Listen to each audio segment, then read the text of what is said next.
Alright, I pressed the start button. Where am I? Where's my stream? I found myself. Nice. Okay. Or is it actually working? Goodness, I'm never good at this kind of thing, am I? Alright, so on the computer end it's up. But in trying to prepare my phone for moderation purposes, it's not working right now. Fantastic. Come on, phone. No? Okay, that's okay with me, phone. It's totally fine. Yeah, that's nice. I'll just have to refresh the YouTube app on my phone for a hot second. But is it actually working? Whoops. Nope. I forgot I copied and pasted the bit I was doing for social media. Can't type that whole bunch of garbage into the search bar / web address bar. That's cool.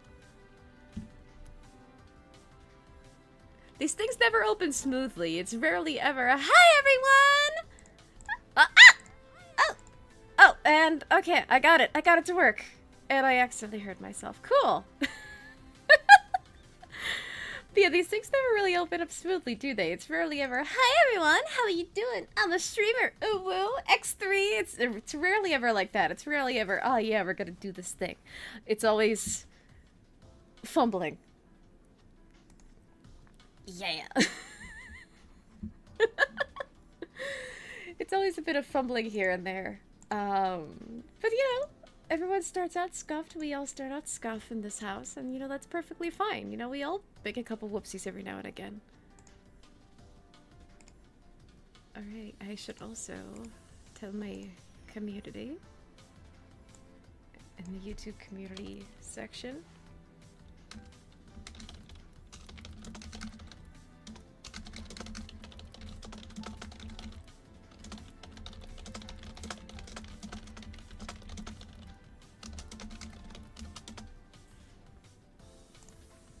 Alright.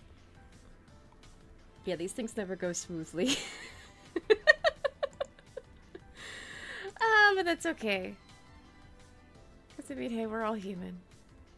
Unless there are actually secretly robots among you, in which, hello, I'm very robot-friendly.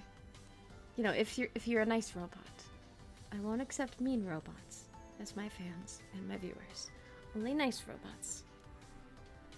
But yeah, starting a lot later than I wanted to today because I got kind of sidetracked with a bajillion different things. One, I was trying to get everything ready because this is the first time I am actually presenting news. Like actual factual news. Like there's an article about it on stream. So yeah, because of that, I was just like, okay, how do I approach this? It's relevant to what I like to talk about, but also how do I approach this? Do I pre-record it? Do I edit it? Do I do this? Do I do that? I was going to stream yesterday with, you know, actual SciFi Saturday. What happened was, apparently, I guess someone in the neighborhood decided to have a party, so there was just mariachi music blasting outside of my window. Granted, if it was like a neighbor making the noise, I could have just hopefully knocked at the neighbor's door, told them to kind of hush the music down, and hopefully that would have been the end of the story. But when it's the neighborhood that's blasting music, you can't really do anything about it. So, yeah. Kind of had to delay it on account of the neighborhood going, bring on the mariachi band! So yeah, there's that. So that's why SciFi Saturday is on a Sunday. I know. Strange, isn't it? But yeah, so, yeah, in the future, I will maybe postpone these kinds of things until actual Saturday, but you know what?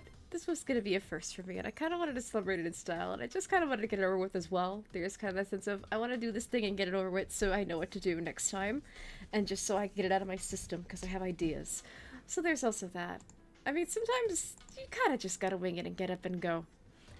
At least that's kind of how I feel about content creation sometimes. You just kind of gotta do it. And yeah, so that's why SciFi Saturday's on a Sunday this week. Will I be actually streaming on like actual factual Saturday?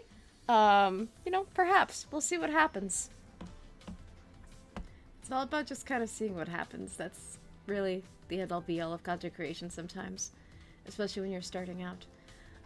But yeah, it was interesting because I started out the weekend like, you know, I don't know if I'm gonna stream on Saturday, because I'm gonna be doing stuff with family. And then the universe was like, hey, I heard you might not be streaming on Saturday talking about all your sci-fi and science stuff. And I'm like, yeah, universe, I'm gonna be busy with family, doing family stuff. And then universe was like, well, and then just dumped stuff in my lap related to what I usually talk about on these SciFi Saturday streams. And the universe just went, you're welcome, and then ran off. So, yeah. It kind of just fell into my lap, and I'm like, oh, okay, thank you? And that's why I'm here. That's why I wanted to talk about it. So, yeah, as stated before, I'm actually discussing, like, actual factual news. Which is weird for me, because I'm not really, like, a news tuber, or, like, a political tuber or anything. I voiced stuff for, like, VTuber drama before. Like, I've spoken about how I've voiced stuff for, Rima Evanstar in the past. But I've never presented news myself. Which is really weird, because again, I'm like... I just stream and do content creation to relax. But it just kind of fell into my lap, and it's like, you know what, this is actually a perfect, like, SciFi Saturday themed stream. And yeah, so... It literally just kind of fell into my lap, because I was shown this by friends, and I'm like, oh, I have stuff to say about this. So I will link the article.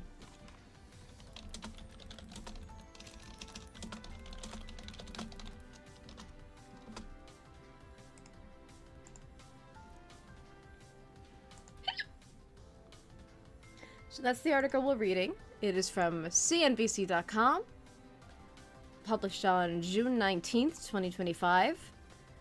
The title is, Creators Say They Didn't Know Google Uses YouTube to Train AI.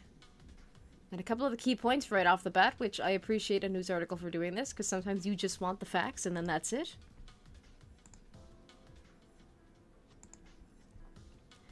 The key points. Point 1. Google is using its extensive library of YouTube videos to train its AI models, including Gemini and the VO3 video and audio generator, CNBC has learned. Point 2. The company confirmed to CNBC that it relies on its vault of YouTube videos to train AI models, but Google said it only uses a subset of its videos for the training. Point 3. Such use of YouTube videos has the potential to lead to an intellectual property crisis for creators and media companies, experts said, which is true, because currently the AI industry, although it is entirely possible to create an AI or a long language model in a totally ethical way, no one's actually doing it in an ethical way. Do you notice that, or is it just me? Does anyone notice that, like, no one's creating these machines in a very ethical way? There are some cases where they have been made ethically. Like, the actor for Darth Vader was retiring from acting, so Disney was like, hey, can we just, like, record your voice and just make an AI of your voice so we can use it for Darth Vader in the future? And that guy was compensated to high heaven because, you know, he is the Darth Vader voice actor. And lo and behold, that's how you got Darth Vader in Fortnite, with the AI voice of that actor portraying Darth Vader. There was also a news story that I heard a couple months back, if not last year, where there was a musician that had lost his voice several years ago, possibly even decades ago, due to some kind of injury. And with the help of a very small and dedicated team, they took samples of his voice and basically allowed him to speak again by creating an AI model of his voice for him to use so he can sing and speak again. Which is very wholesome and, you know, very ethical use of AI and long language model technology. But all that was done with consent and compensation and permission and, you know, putting ethics at the forefront first instead of just taking it and going, as a lot of AI companies are currently doing. So yeah, probably shocked a lot of people reading this article, where it's like, oh, AI is just, like, not AI's been, AI's, it's like, oh, YouTube's just been using all of us to train their AIs this whole time? And you have to, and mind you, YouTube is mainstream now. It's existed for 20 years. It is in the mainstream. Everyone, your mother, the church ladies you meet every Sunday, they're using YouTube, either as a casual viewer or they're making content on YouTube. It's mainstream enough to where the brand is too big to fail. And, like, there are other YouTube competitors that have kind of cropped up every so often, but they've either shut down because it just costs too much to make a YouTube-type site, or, you know, they still exist somehow, but again, they're not as mainstream as YouTube. About the only plausible YouTube competitors there might be, just based on popularity and funding alone, would be TikTok, and, you know, as the kids call it, Cornhub.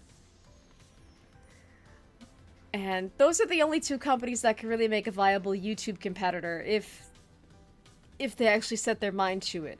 You know, the quote-unquote Cornhub site has been teasing about it for years, but they don't actually set on doing it. They just like to tease the possibility of it. And they have the, you know, they have the wherewithal to theoretically do it, but to run a site like YouTube where you have to worry about copyright, where you have to worry about takedown claims, where you have to worry about your content creators acting crazy, or actually behaving themselves, it's pretty nuts running a site like YouTube, and just, it's a big scale job you gotta worry about on the daily. And TikTok could theoretically be a YouTube competitor if they allowed longer form videos, but it's mostly just short content and it's primarily on the phone. So, you know, that's to be seen. Let's see what happens where social media technology goes from here on out. But yeah, YouTube's too big to fail, so even though this news story was dropped in my lap the other day, my first thought was, well, no one's really going to do anything about it because YouTube is too big to fail at this point despite any controversy. The only other website that I know started doing this whole AI thing and basically stole from all of its user base was DeviantArt. But DeviantArt is just it's an art website. You either have an account or you go there to lurk without an account. It's not really much going on there. And although some people have made a professional career off of their DeviantArt account, it's kind of, you know, it's kind of rare. It really depends on their kind of artwork and who they are and how they marketed themselves.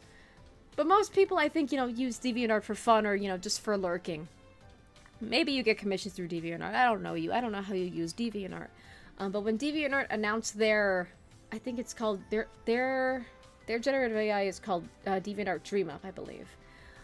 When they announced their DreamUp art generator, they basically announced it by saying, hey, we've made an art generator. Oh yeah, we made it by stealing from every single person who's ever uploaded a DeviantArt ever since the beginning of the site. But also pay to use our generator, whee! And it's like, seriously? So DeviantArt kind of got in hot water for that. I know a lot of people either left the site entirely or just took all of their art down from their profiles but still have their profile up just so no one takes their username. So, yeah. But again, DeviantArt is a very, like, niche case. You probably have a reason for going on DeviantArt and using DeviantArt, but YouTube is very casual use. Like, everyone and their mother uses YouTube. And, you know, whether you're listening to music, podcasts, looking for reviews, maybe you Googled, how do I do this thing? And one of the first results you got was a YouTube video on how to do the thing that you were looking up how to do. So yeah, it's kind of mainstream. It's not as niche as DeviantArt, so therefore they could pull a snafu like this and it's too big to fail. But you have to keep in mind that even if Google is saying, oh, we only use a little bit of YouTube content to train our AIs, don't worry about it, it's only a little teensy bit. Do you realize that YouTube has so much content that even that, like, little teensy-weensy bit of video content that are made by people not considered Google employees or YouTube employees, you know how many videos that is? It's kind of a lot of videos. That is an insurmountable amount of videos. In an already insurmountable amount of videos in this digital sea that is YouTube. So yeah, it's kind of a lot. So, yeah. When they say they're only using a little bit, just kind of assume they're using everything. That's kind of the safe assumption to make. And yeah. So if we go on to read the article, I don't have my browser set up for streaming, so that's why I put the link in chat and I'm hoping that you're reading along. I do plan on clipping this aspect, like this part of the stream, so that way I could just edit clips and snippets of the actual news article in there. And just edit it to make it all nice and friendly and cool. But yes, so the article goes on to say, Google is using its expansive library of YouTube videos to train its artificial intelligence models, including Gemini and the VO3 video and audio generator CNBC has learned. Yeah, it's called CNBC. The tech company is turning to its catalog of 20 billion YouTube videos to train these new age AI tools, according to a person who's not authorized to speak publicly about the matter. And that's the thing, too. If they were doing it ethically, they would probably be open to talking about it. But the fact that it's treated all hush-hush means like, I think someone's acting a little unethically. You know, isn't that strange where, you know, people are doing things under the cover of night and they're all very hush-hush about it, and it turns out to be something that ultimately hurts other people, but lines their own pockets? Isn't that strange? Isn't that just the weirdest, darndest thing?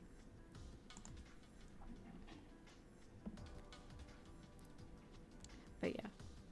Article continues. Google confirmed to CNBC... CNBC, yeah. I'm sorry I'm getting the news organization's name wrong. I just get tongue-tied very easily. Google confirmed to CNBC that it relies on its vault of YouTube videos to train its AI models, but the company said it only uses a subset of its videos for the training and honors specific agreements with creators and media companies. And then there's a quote. We've always used YouTube to make content We've always used YouTube to make our products better, and this hasn't changed with the advent of AI, said a YouTube spokesperson in a statement. We also recognize the need for guardrails, which is why we've invested in robust protections that allow creators to protect their image and likeness in the AI area, something we're committed to continuing. But yeah, that's... When it comes to protection, especially when it's a big company saying, oh, don't worry, we'll put our own guardrails in place. It really just varies from company to company. You kind of just have to look at their pattern of ethics and safety in the past and make your own judgments from there. Because it is very scary to think that no matter what you do, you will inevitably be stolen from. It's happened before, it'll keep happening in the future unless there are actual ways of protecting ourselves by way of regulation or some other kind of enforcement besides just ringing up your local lawyer. If you have enough money to ring up your local lawyer. And if your local lawyer knows anything about AI and media. It's very crazy times we're living in, isn't it? But yeah, it's absolutely nuts. I actually didn't know that VO3 was a thing, but yeah, it does not surprise me that Google has its own video/AI generator. I know that they also have, I think, it's called like DeepThink? Or something like that. But yeah, it's interesting that this article also came out at around the same time that the Walt Disney Company and Universal have filed their joint lawsuit against Midjourney. So we're just gonna have to see where it goes. But the whole article really just made me think of like, well, like as a creative person myself, who's also interested in technology, it makes me think of like, okay, well, we're kind of in a place where we just kind of have to survive in the creator space. But hearing that even something as big and mainstream and that is a household name like YouTube is just stealing people's stuff to train their AI, it can be really discouraging to a lot of people. It could just turn into like, welp, so much for me being a content creator, so much for me doing that thing that I wanted to do, so much for me posting that thing I wanted to post. And it could just be very discouraging because, you know, you want to be able to have fun on the internet. You want to be able to express yourself and do cool things and do fun things. And then when you hear things like this, it's like, okay, well, what do I do now if it's just going to be fed to a machine? It can be very discouraging indeed. But there are ways of surviving in the creator space when it comes to, you know, living in a world amongst machines. But yeah. I did also actually write notes because I didn't know if I was better off pre-recording this or streaming this. But I was like, screw it, I'll stream it instead. And yeah, when I was writing it down though with the intention of recording it, I even have the AC off because I was debating recording it myself. I originally called my think piece of sorts, We Are Never Safe, the race for the smartest AI, which is precisely what these companies are doing. Everyone wants the smartest AI, the most powerful AI, the most elaborate long language model. You know, before the mythical or actual quote-unquote other guy gets their hands on the smartest, most awesomest AI or long language model there is. It's a lot. We live in an age where information is the most valuable commodity. And therefore, we're constantly at war with information, with each other, and other people, and companies, and the guy next door, etc., etc. It's kind of a lot. And it can be very overwhelming among just everyday things that we have to worry about as humans. Yeah. I'm looking through my notes here. I could also just read the script, but because I kind of blabbed about the news story for a little bit in the opening, I want to get to the middle of my script. And again, like, while companies do have the ability to do this stuff ethically, they don't, because they're currently getting away with it, because there's no regulation telling them that they can't do that. And again, unless you go to Mr. Lawyer and can afford Mr. Lawyer to fight on your behalf to make a company not do that and actually respect you, then there's not really much that can be done, unfortunately. There have been some small victories, but at the same time, you know, we're fighting against a Goliath in a lot of cases, unfortunately. So, going to the middle of my notes, and I'm horrible at reading out loud, especially live, so do forgive me. Unfortunately, there being, you know, AI and tech companies in general currently, unfortunately their business model is run on stealing from others, which isn't the fault of the LLMs, long language models, or, you know, as they're colloquially called, AIs, which is a whole thing to talk about later. It's not the fault of the LLMs themselves. They never asked to be coded into existence, never asked for the data set that they were given access to. They don't ask to be updated with the latest content They don't ask to be updated with the latest stolen content of the day. And while it is entirely possible to create an AI or an LLM ethically and responsibly, these companies just aren't doing that. So why do I bring up the news story about YouTube revealing that they're using our content that we've created to train their AIs? Well, it's because, for better or worse, it sets an unfortunate precedent for the future of content creation going forward, which can be simply explained in 3 points. The first point: no platform is safe, and will be stolen from no matter what we do, and something as commonplace as YouTube that has become a household name is too big to fail to face any real scrutiny. Even if all the big-name YouTubers attempted to go on strike or otherwise protest this news to get YouTube and Google to change their minds. Point 2. Tech companies everywhere are abandoning ethics and the everyday consumer trust in the name of making the most intelligent machine before the other guy does. And worst of all, for anyone with content creator dreams, there's the third point. It'll force creators who rely on YouTube into a situation where they might need to choose between joining a corporation or other large entity with legal power and negotiating power to protect them and their content against Google and YouTube's AIs, or remain independent and help you get big enough, building enough influence, so that Google and YouTube don't steal from you and actually respect you. So it's pretty grim. At least if you're someone who worries about this kind of stuff like I do. Because in the past few years alone, especially I think since 2022, I think it was 2022 that was kind of like the very start of AIs becoming mainstream, and you started seeing them everywhere on Twitter, and, you know, that's when DeviantArt DreamUp came out, I believe. And, you know, companies were starting to embrace AI to some extent. Even in places where you don't think AI would be, they're starting to sneak in there.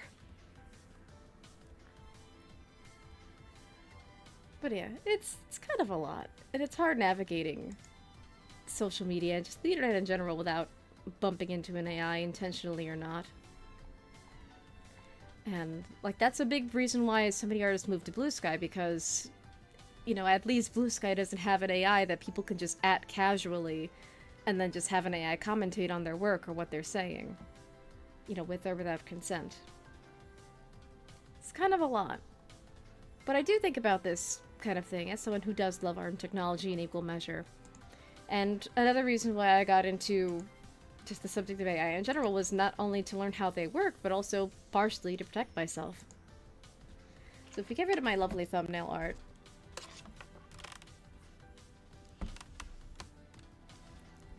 let me get the chalk again.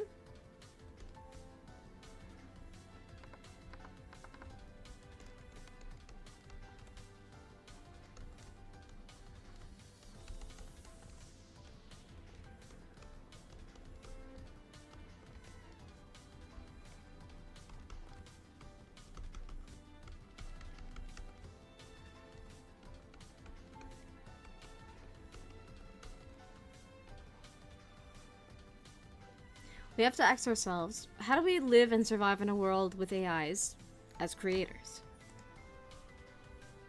It's very difficult because, again, social media varies. It varies in quality, varies in policy, and also each company's stance on AI will be different. And no matter what you do, no matter what the website's policy is, no matter if you tick that little box that says allow third parties to use my content to train AIs or not, it's not going to stop, the first party platform that you're using from using your data. And it's very scary out there. But, just because we're facing adversity at the hands of tech companies, it doesn't mean we can really give up on ourselves. So my first major talking point, especially when it comes to surviving in a world with AIs,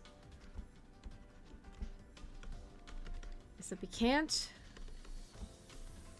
give up our dreams and goals. Now, why do I say this, even though I said, companies are going to steal from us no matter what? Well, one, it's because we're human.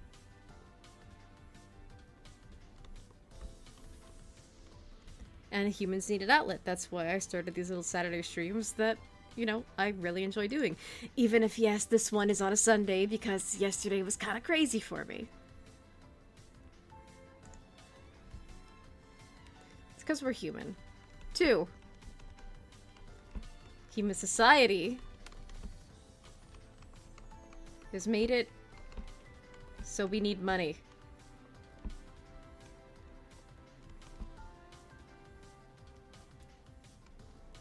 If we want money, we need to work. And mind you, work comes in many forms. I think being a content creator, like an actual factual content creator that could actually make a comfortable living off of being a content creator, I think that actually became a viable job in the early 2010s. That's when you started seeing a lot of the early OG YouTubers starting to get Netflix specials and TV deals and product deals and this and that the other. So yeah, it's been a job for a while. And there are ways to make it a job. Some people just do it for a hobby. Some people do it for a hobby at first, hoping that one day they'll, strike it big and be able to turn it into their full-time job. But generally speaking, that's gonna take a lot of work. But if you're a person with unusual circumstances, like say you're disabled and you can't work a normal job, or, normal jobs don't really pay you enough to make it worth it as a disabled person, maybe you work a 9-to-5 and you just need an outlet that could help make you money on the side, just in case. Or maybe you hate your current job and you are really hoping to, strike it rich in the content creator space so that way you can quit your job that is currently draining you. Either way, we need money. And as long as content creation exists as a viable living, and, as long as you have the mindset for it, or frankly, sometimes if you just get lucky, you can theoretically turn it into a job. Maybe your full-time job. Oh, hello, Knife Fury! And Knife Fury saying, sorry I'm so late, I had to read an update of a fanfiction. Ooh, what kind of fanfiction? Was it good? I hope it was good. But yeah.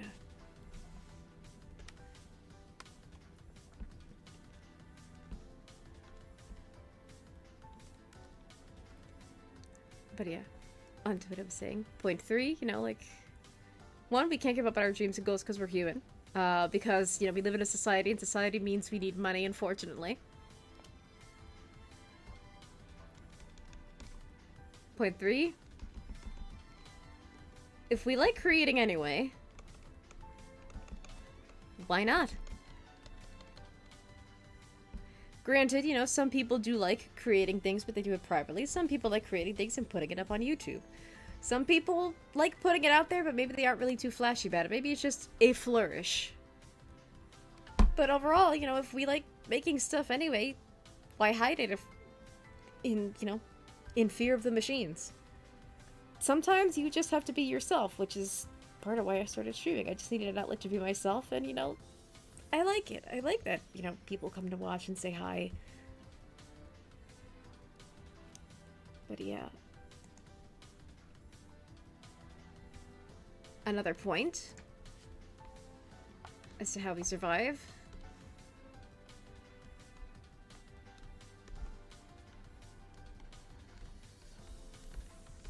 We can't surrender to the machines.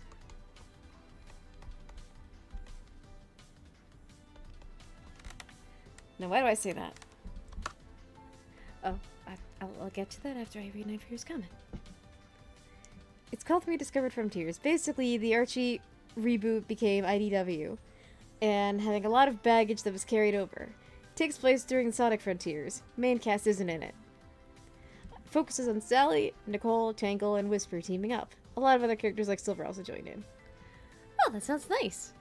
Oh, that also sounds like a very complex AU with a lot of love put into it. That's something I appreciate about fanfiction writers, where it's like, you could have turned all this energy into something original, but you chose to write fanfiction for a franchise you love that didn't explore something that you wanted to explore specifically.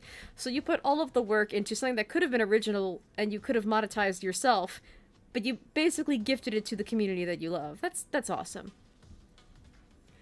Granted, I haven't read good fanfiction in a very long time.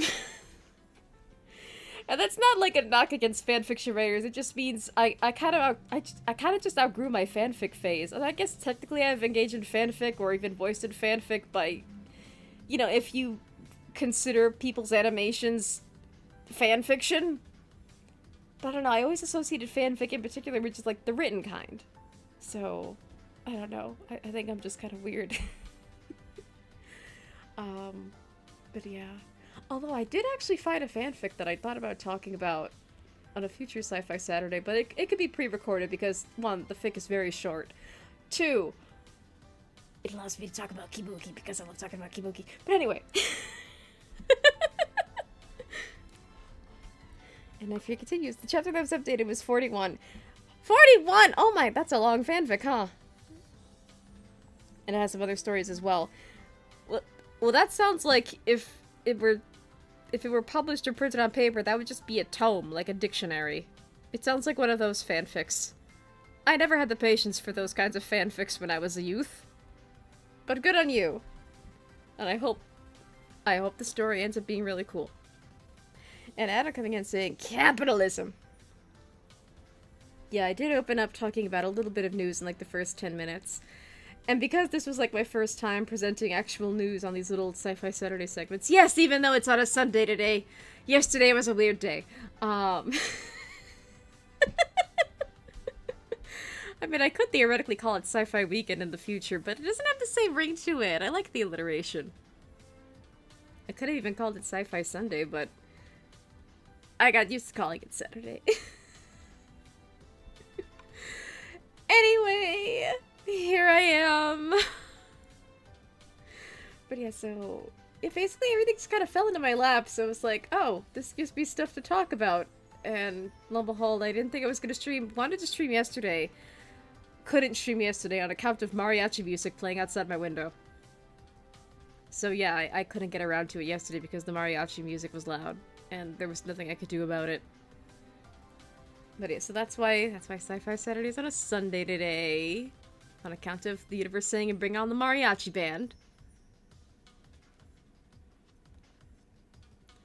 But yeah, so this is also the first stream where I'm partially scripted because I took a lot of notes and I was debating pre-recording this, but I also thought like, pre-recorded or just clipped from the stream itself. I think I'll be fine either way.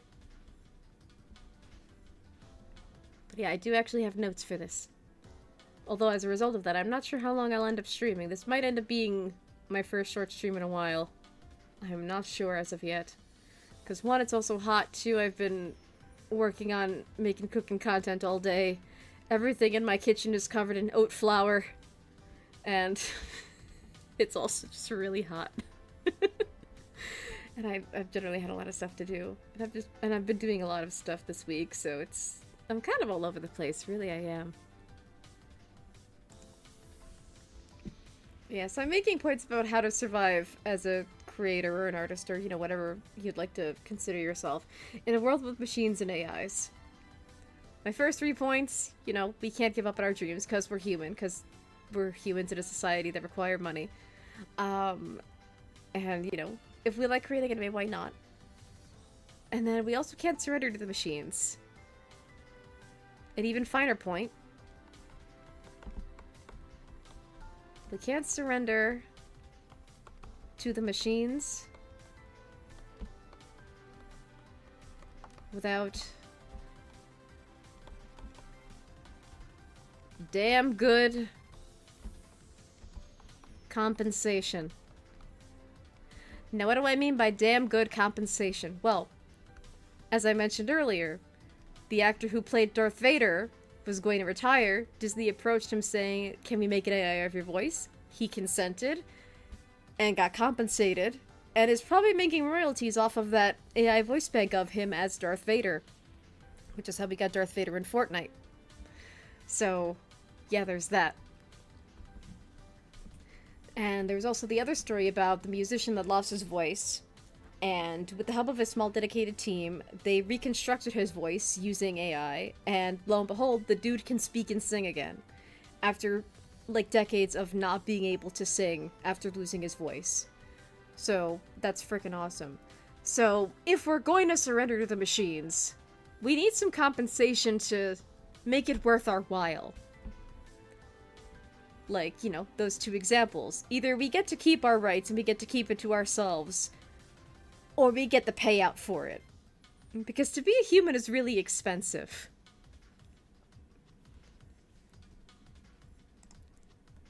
Going back to my notes.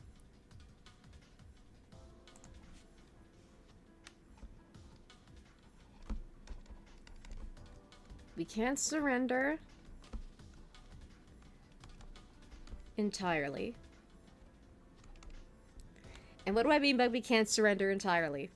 Well, back to the previous point, we can't surrender without damn good compensation, but also, what do I mean by we can't surrender entirely?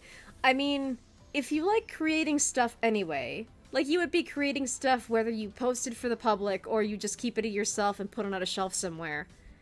If you like doing that stuff, just do it. And if you want to do it as a way of making a living, whether it's, you know, like a quote-unquote side hustle, you know, as the internet likes to call it, or if you want to turn that into your main job and your main source of income, just do it anyway. Because if you surrender that part of yourself and you kill your own joy because you're afraid that the machine is going to steal from you, well, congratulations. They've probably planned on stealing from you or people similar to you anyway. So just do it and prove that you can do it better as a human. Especially if you're someone in the traditional arts, because the traditional arts at least physically exist, and they're harder to fake and steal from, on account that they physically exist. So if you're a physical artist or a traditional artist, you'll probably have the original somewhere unless you sell your originals. As for me, I don't sell my originals. Very rarely do I give away my originals. Like, if it's a gift for my family, and it stays within the family, that's different. But I keep my originals for a lot of things. And I'll if I were to ever do, like, art commissions that involve me physically sending the finished piece to someone or you know, somewhere, I'd probably end up making 2 copies, one for myself and one for them, so at least I have a copy of the original, the original piece, and they would get the replica that is, you know, still original because it's the art that they requested, but it's just a copy that I made by hand.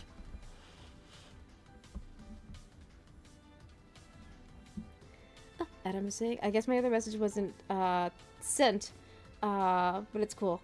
I wish the Mariachi band was still here. It would really liven up this discussion, but I can understand how that would be distracting. Oh my god, yeah, so that was the first time where the stream had to get postponed because of noise I could not control. It was bonkers, and it's one of those things where... Okay, raise your hand if anyone here has ever had that moment where they think they hear a noise... and then it stops, and then it starts again, and then it stops, and it starts again. That was my situation with the mariachi music yesterday. So I was going bonkers, like, am I hallucinating, or is there, like, actual music playing from somewhere that I'm not aware of? So that's what happened. it got to the point where it's like, okay, I need to figure out if I'm actually, like, hallucinating or just hearing things or not. So I opened up Audacity and I recorded, and then, lo and behold, frickin' mariachi music!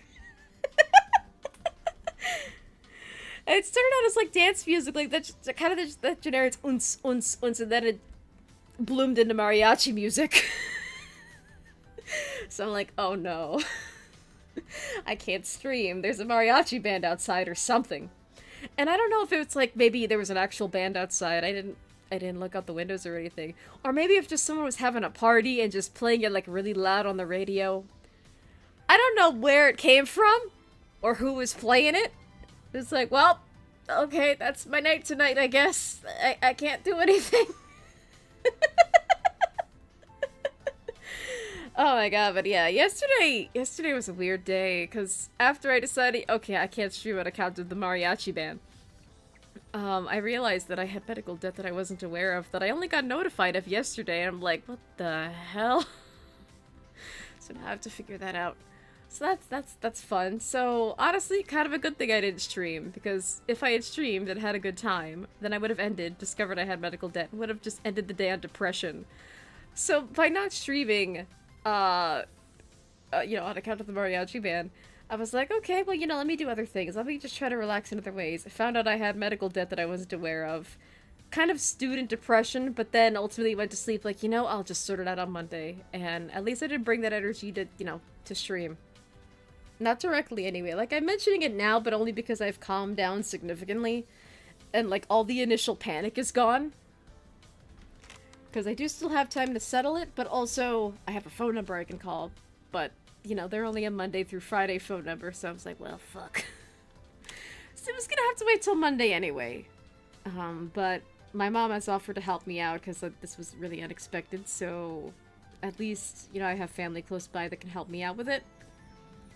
And I'll just see how that goes. But yeah, it's really scary. It's like, why am I only getting notified about this now? When the medical treatment that it's for was forever ago. So yeah, it's kind of nuts. But yeah, so yeah, I'm kind of glad I didn't end up streaming yesterday on account of everything just going kablooey. Although, you know, one thing that did happen to me actually today, that did kind of make my weekend a little bit better.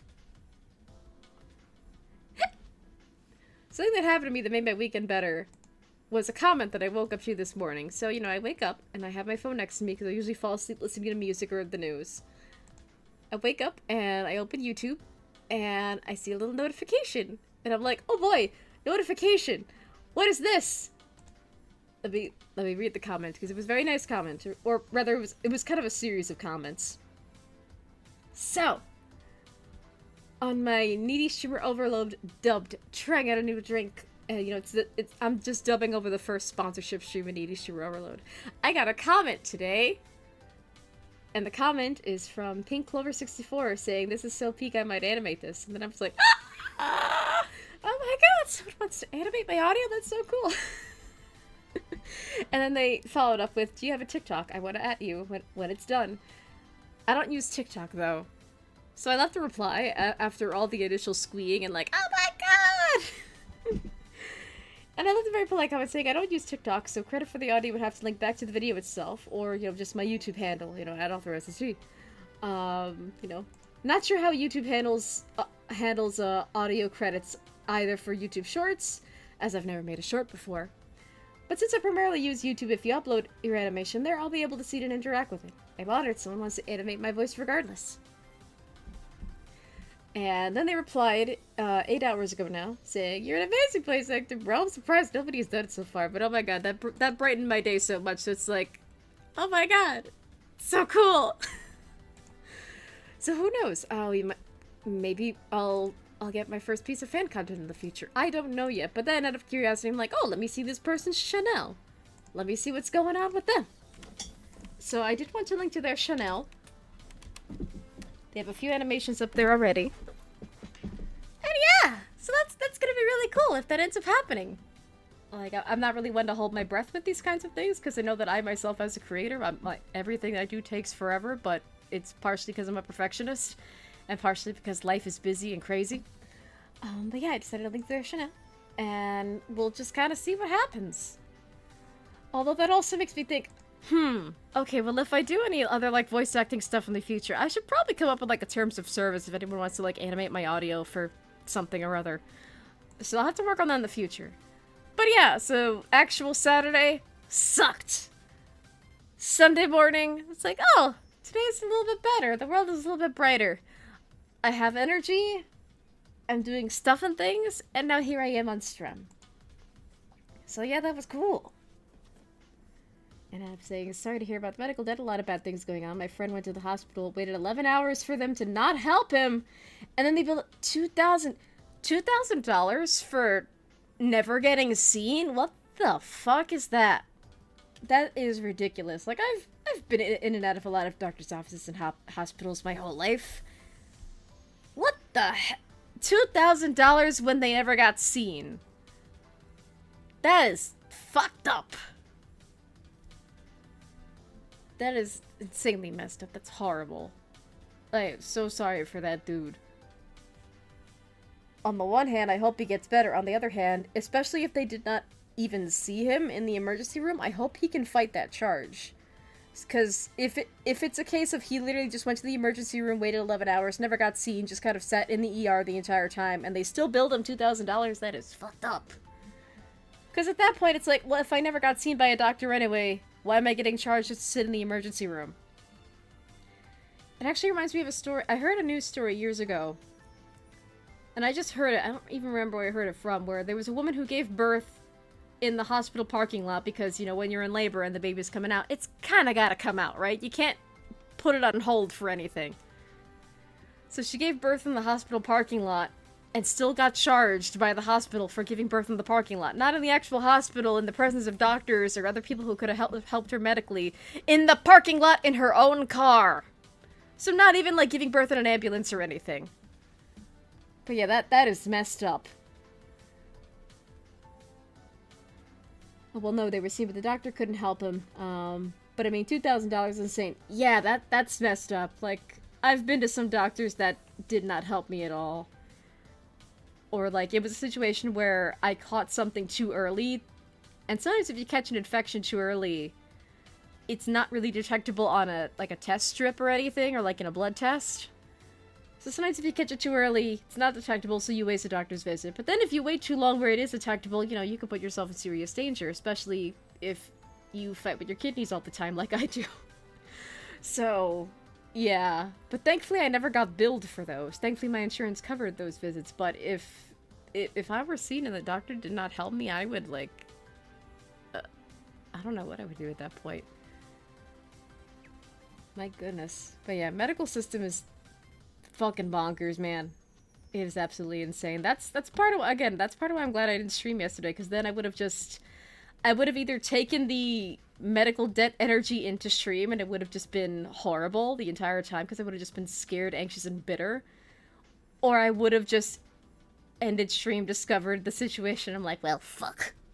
So at least I kind of panicked and got all the initial panic and being upset out of me first. Yeah.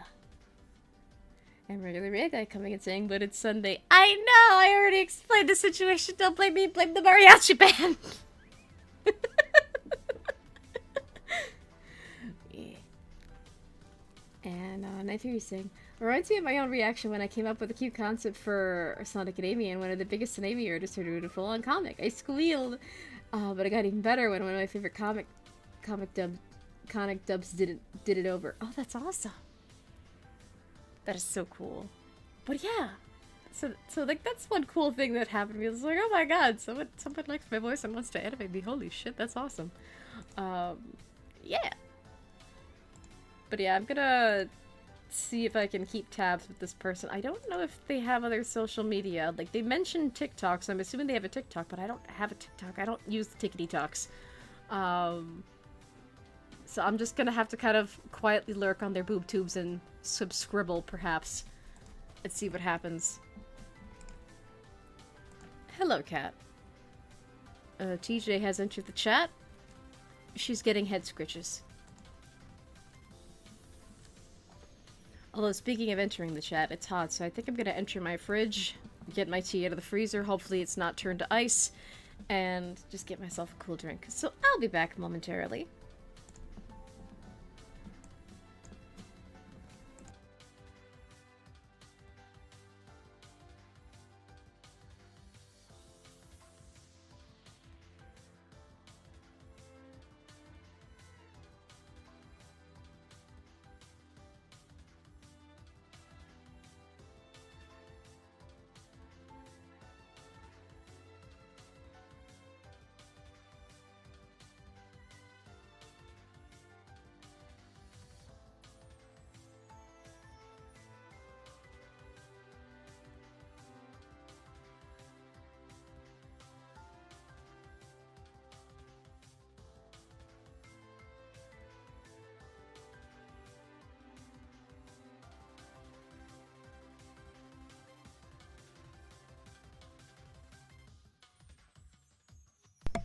Alright, I'm alive again, and thankfully my tea did not turn to ice.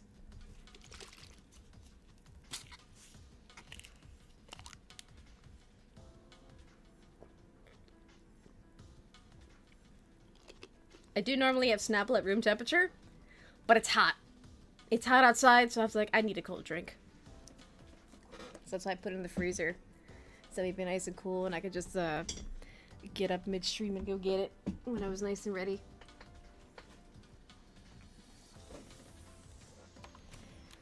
Sorry for derailing the lecture. Do not worry about it. These are just yapping streams, so really anything goes. Although speaking of which, maybe I should edit the text.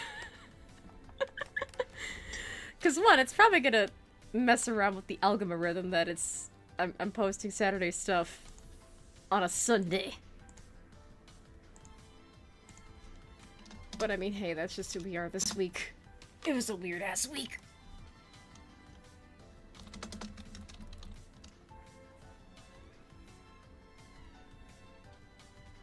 So let me just momentarily do that.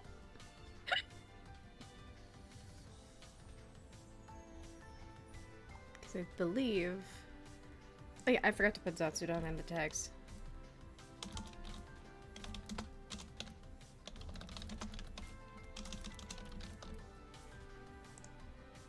Cool. Let me also turn the AC on because it's hot. Oh my god, 87 degrees. Holy shit. Yeah, I need the AC. Alright, I survived without the AC for much longer than I've been streaming. I survived for almost an hour without it on stream. But yeah, it is hot. I need to turn it on. But anyway, yeah, don't worry about, like, derailing anything, because we all get a little bit distracted and talkative here, so it's fine. But as I was saying before, we can't surrender entirely because, you know, if you like doing the stuff you like to do anyway, you want to share it with the world, just do it. Because, you know, while getting stolen from is kind of inevitable, whether it's from a big company, AI-powered or not, or someone trying to make money off of the stuff that you make yourself because they have no creativity within them. It's kind of gonna happen anyway, and it happens to the best of us. Happens to the little guy, happens to the big guy. Like, I've seen Henry talk about, like, oh, this person stole my content and posted it on Twitter or YouTube or whatever, and they either took out my watermark or didn't take it out at all. Like, that kind of thing. It happens to literally everyone. Unfortunately, it's just kind of the way of the internet. And then if you do surrender to the machine specifically, you cannot surrender without damn good compensation for it. Because currently, companies are stealing from you for free. They're not giving you anything in return for it. And, you know, if you are getting anything in return for it, it's not really publicly discussed. Like, for example, if you use ChatGPT, it has a function where the messages can be read aloud. And it comes with a variety of voices that you know, the messages from the machine can be read aloud in. But my biggest question is, like, okay, well, who are the voice providers that are providing the voices for these generated voices that a ChatGPT can use? But then also, like, how much are they getting compensated for it? Because I can only imagine, okay, you're lending your voice and turning yourself essentially into a talkloid for a tech company. so that a machine could read messages in your voice. But how much are you making off of that? Are you getting royalties? Was it like a one lump sum payment? What's the story here? But no, apparently, like, a lot of that information is hidden from the public, and I haven't been able to find anything like, okay, like, who is the voice provider for this voice for ChatGPT? I haven't been able to find that. It's interesting, though. Like, so clearly some people are getting compensated for it, but it's currently a mystery as to who they are and how much they're getting compensated for.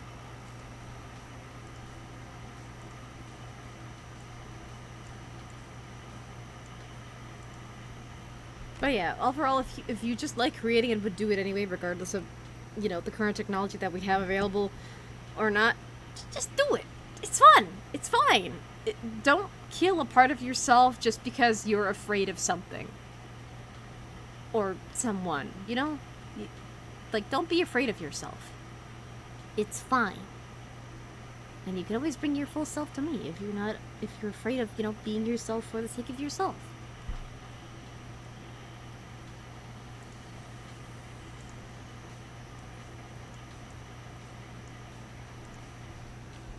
Another point that I wrote down in my notes. We as humans need diverse skill sets.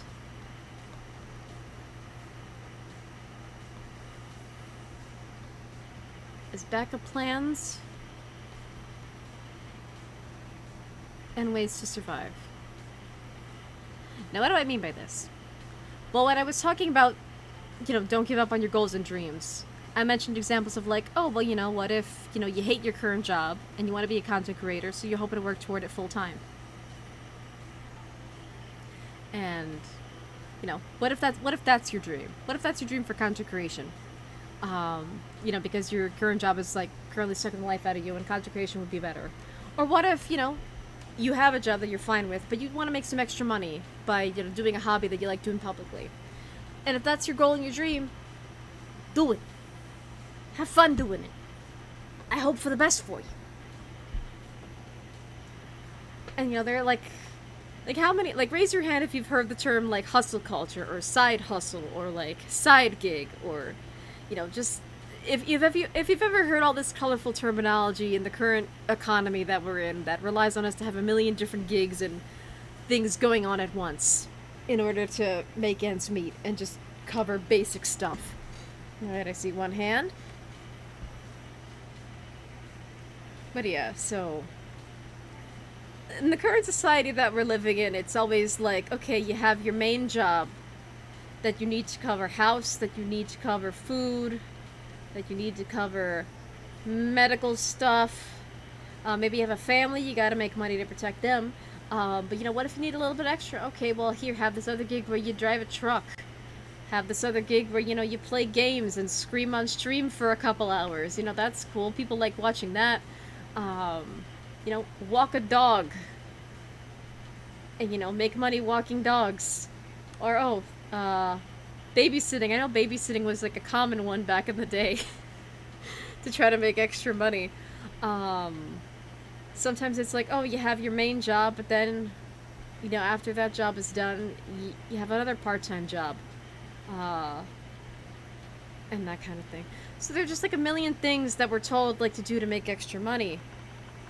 Not everyone can do that, though. Not everyone has the physical energy or ability. Not everyone has the mental energy or ability to do that. It's kind of a rough economy out here. So, like, especially if you're in one of the situations where, like, you need the extra income and you're trying to pursue that through content creation, especially because I don't know your situation. Maybe you are in the boat where it's like, I don't physically have the energy or the mental energy to do a bajillion physical jobs in, like, the real world. And if you're gonna do content creation anyway, you know, you're at least setting up something that, you know, could start out as a hobby, but at least can theoretically be monetizable in the long run if you keep at it, or if you get lucky, or, you know, what have you. That's why it helps as humans, especially as artists, to have a very diverse skill set. Like, you know, there are some artists that, like, they just do photography, and that's their thing. There are some artists that they just do painting. and that's their thing that they do specifically. There's some artists who like sculpt stuff, and that's, you know, that's their gimmick. But then, you know, either you find riches in niche. Hold on, let me write down the phrase in case I absolutely butcher the mispronunciation. Because I always read the word wrong, and I've heard it pronounced like a bajillion different ways. But basically, when it comes to your skill set, especially if you're pursuing art, there's either riches in niches or riches in niches. I've heard it pronounced both ways. Or you try to appeal to the masses. You hear this in fashion as well. Like, if you're developing a fashion business, like, okay, I could either be like a generic everyday brand that appeals to everyone, or, you know, I come up with a line of basics that everyone can grab onto. Or maybe I have a particular niche that I can specialize in. Like, oh, maybe I know really tall people that need tall people clothes. So I can make, like, specialty sizes, like tall people clothes. Or like plus size clothing.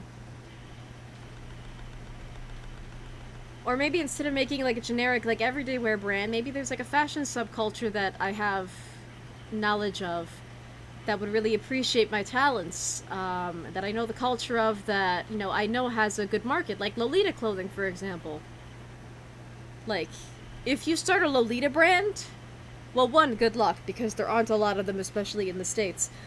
Two, you can make a lot of money selling Lolita clothes, especially if they're good quality, because the Lolita fashion community is essentially a community of collectors. And there is a lot of demand for Lolita clothes, especially for people that are very size diverse, like, you know, specialty sizes, like, you know, tall and petite. Plus size Lolita is not very common. So with these two examples, it's like, okay, well, Lolita could be my niche that I get rich in. Or I could just try to appeal to the masses and make, like, everyday wear for everyday people. And the same applies to art. Like with the photographer example. If their thing is photography, you can make money in photography in a lot of ways. And that could be, like, your one skill that you market and that you have, and you just kind of apply it everywhere, wherever there's room for a photographer. And, you know, that could be your niche. Or maybe you do everything. Simply because you can do everything. And as a content creator, or like an artist in general, at least in my experience, you kind of got to do a little bit of everything on your own. So, like, pretend this is me. So when it comes to, you know, content creation, as it were, I do my own art.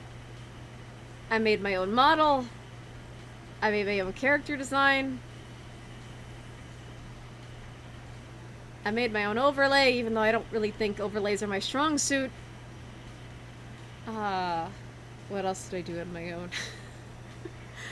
Well, I voice act entirely on my own. I sing every so often. I did get tech support when first starting out streams, and I occasionally still get tech support, but other than that, I run stream myself.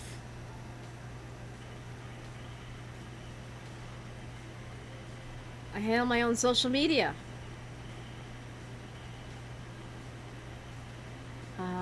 While doing that, I take care of the cats.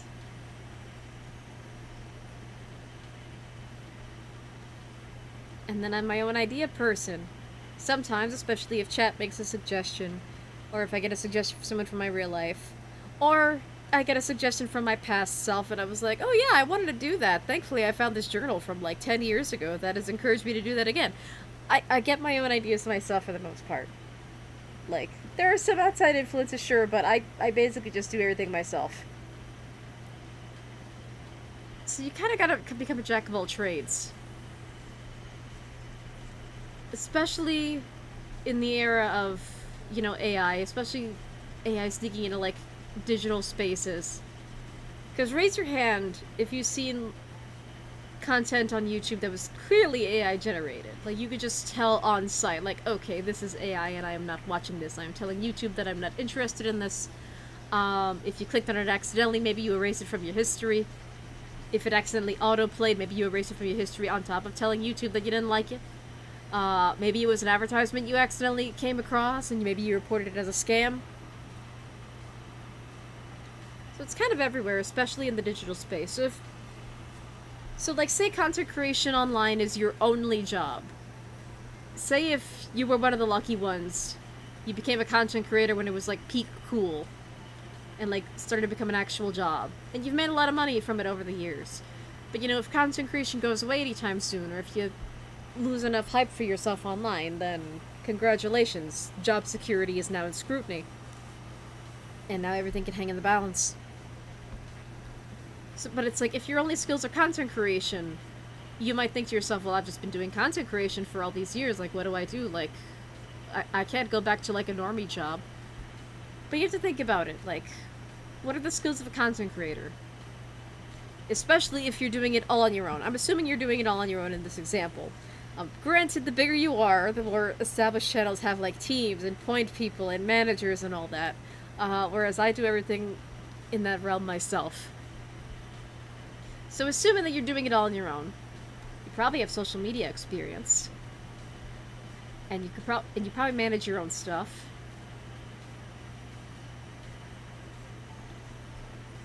I'm losing my ability to spell. You probably have video and audio editing skills. Maybe you know some graphic design. Maybe you have digital art skills. So you kind of got to look at all your skills and really think about what you're doing. It's like, okay, do I actually have a diverse skill set, or am I only just good at doing one thing? Let's do another example that isn't related to the internet. Say you have two chefs.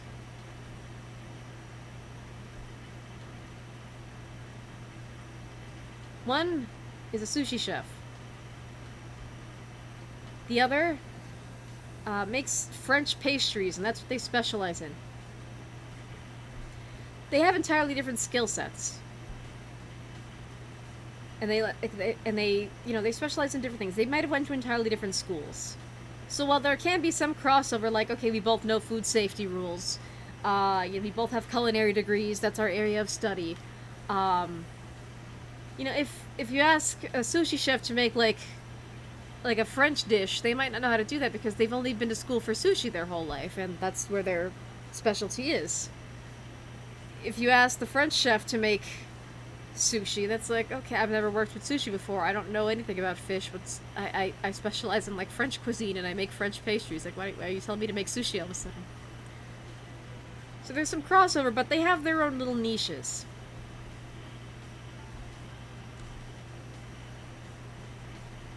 But yeah, that's what I mean by you need a diverse skill set to survive in a world with AI. You just kind of need to examine what you're currently doing. See how many skills you actually have, even if you just think you're doing one thing. And then, you know, see what other skills you can gain along the way. And you might be thinking to yourself, well, how do I gain more skills? Like, do I go to college? Do I go back to college? What if I can't afford, like, school or, like, a class or something? Let me tell you how to gain more skills. And I don't mean this in like some grind set alpha worker person kind of way. I just mean if you're a person that likes to learn it or very curious, here's how you learn more skills.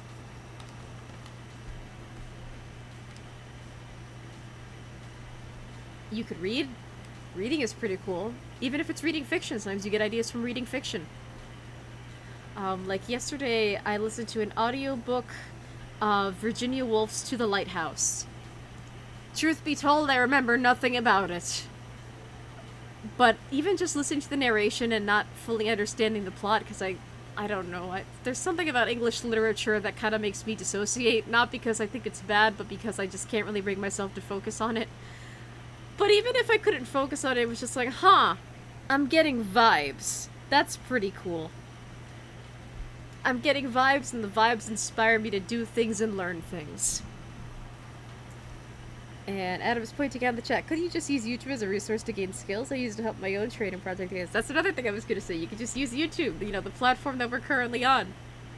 YouTube. That's probably how a lot of people, like, get interested in, like, these little niche hobbies and, like, little niche pieces of media these days. It's YouTube. So, you know, you could just wander around YouTube, see what happens. Sorry I jumped the gun. No, you're fine. It's cool. But yeah. But no, if anything, it's like, don't worry about jumping the gun. If it's kind of it's got like, now how do I word this? Like, I don't mind if chat jumps the gun. Like, there are very few things that I actually care about other people spoiling. Like, when I talk about Danganronpa V3, because that is a game you can only really experience once, even though I already know the whole story, that's why I just try to shush about it at certain points when I discuss it, like, publicly. It's like, well, I do want to stream it at some point, but for now I need to shush about it, or censor what's going on, or just cleverly try to hide what actually happens in the game until I can actually stream it and the audience can see what's actually there. But no, like, I don't see, like, the audience jumping the gun as a bad thing. Because, one, that actually shows that you're paying attention. Two, it shows that you're really, really smart and really, really cool. So it's awesome.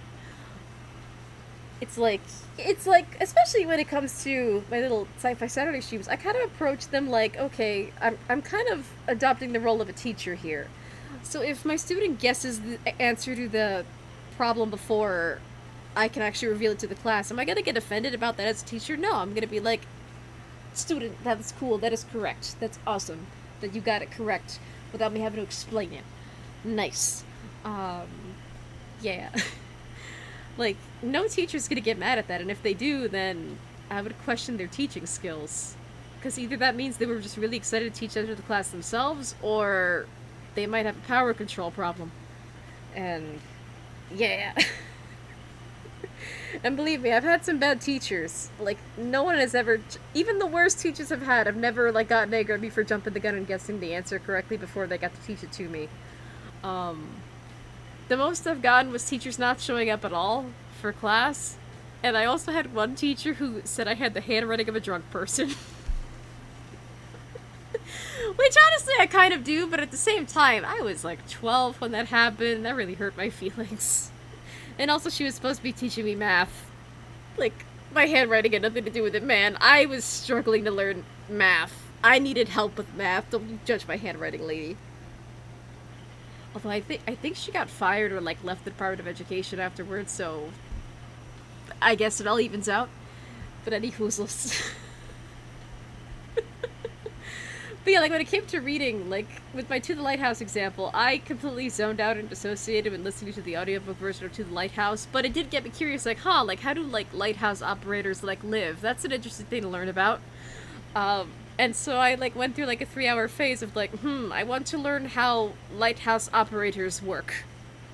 And it gave me a story idea that I was kind of dwelling on, yesterday. This was pre-mariachi music. So, yeah. But yeah, you can learn skills through reading, through YouTube, ask other people in your life.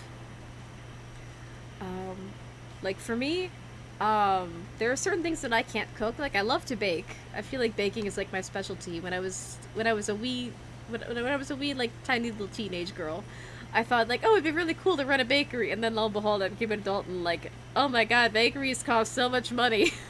It needs so much licensing. So I was like, okay, maybe not a bakery. Maybe baking content one day. But yeah, there are some things that I can't cook.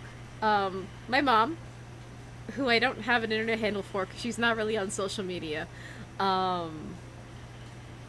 you know, me, little wee SSD.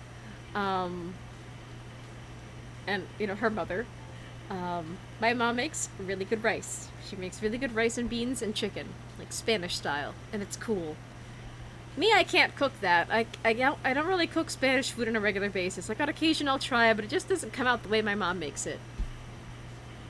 So on occasion, I've asked, like, well, Mom, how do you make the rice? Like, can I learn how to make the rice? Because I really like the rice. I like when you make it. I want to make it myself. Please help me. And so on occasions, she's taught me how to make the rice. But I keep forgetting how to do it. Also, I think she's trolling me because every now and again I'll have the same conversation with, like, Mom, how do I make the rice? And she'll change up the methodology every so often, so I don't know if she's intentionally messing with me, or it's just a part of being a mom. So, yeah, if you have other people in your life with skills that you would like to learn, ask them. Ask, like, hey, can you teach me how to do this thing that you do? But the trick about that is that, one, you need people to ask. So, like, if you're kind of an isolated person, or you don't have a very big social circle, or you don't have family that you're on speaking terms with, or maybe you just don't have people in your life that have skills that you want to learn about, like, from them. Yeah, this isn't going to work for everybody. But, I mean, it's possible to kind of put some feelers out there and be like, hey, I would like to learn this skill. Can you help me?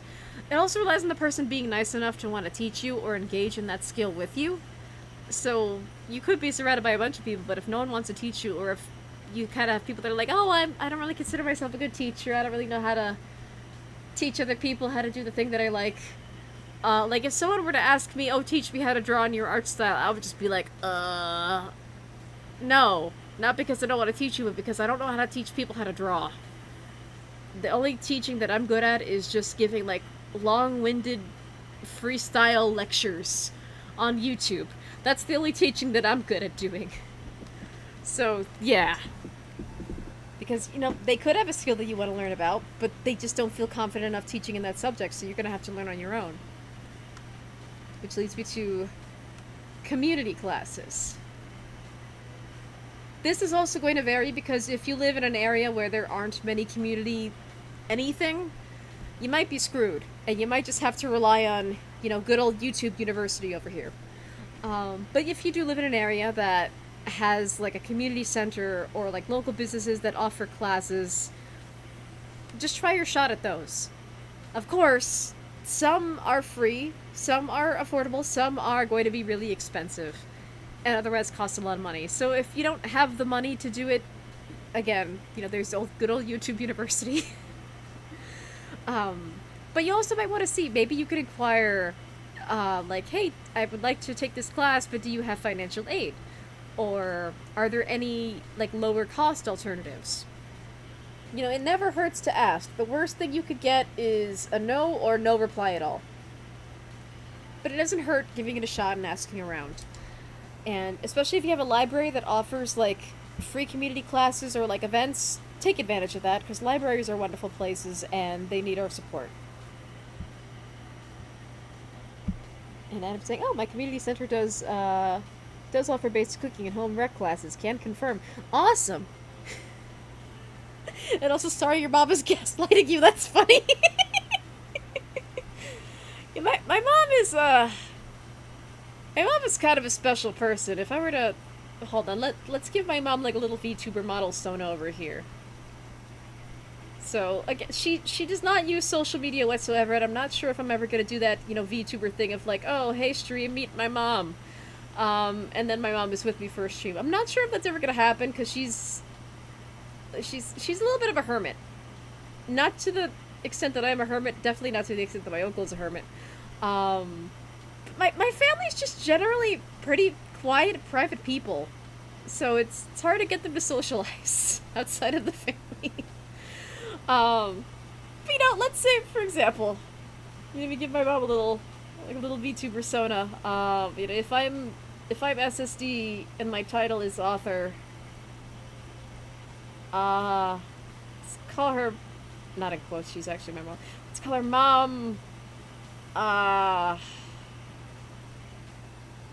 Mom,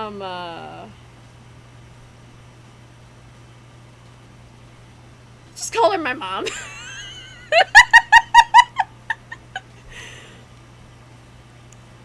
But yeah, so she's very quirky. I think she's kind of one of those people that's like, she doesn't really think she's all that funny or entertaining, but sometimes when you talk to her, it's kind of fun. Sometimes you have, like, the occasional unintentional philosophical discussion with her.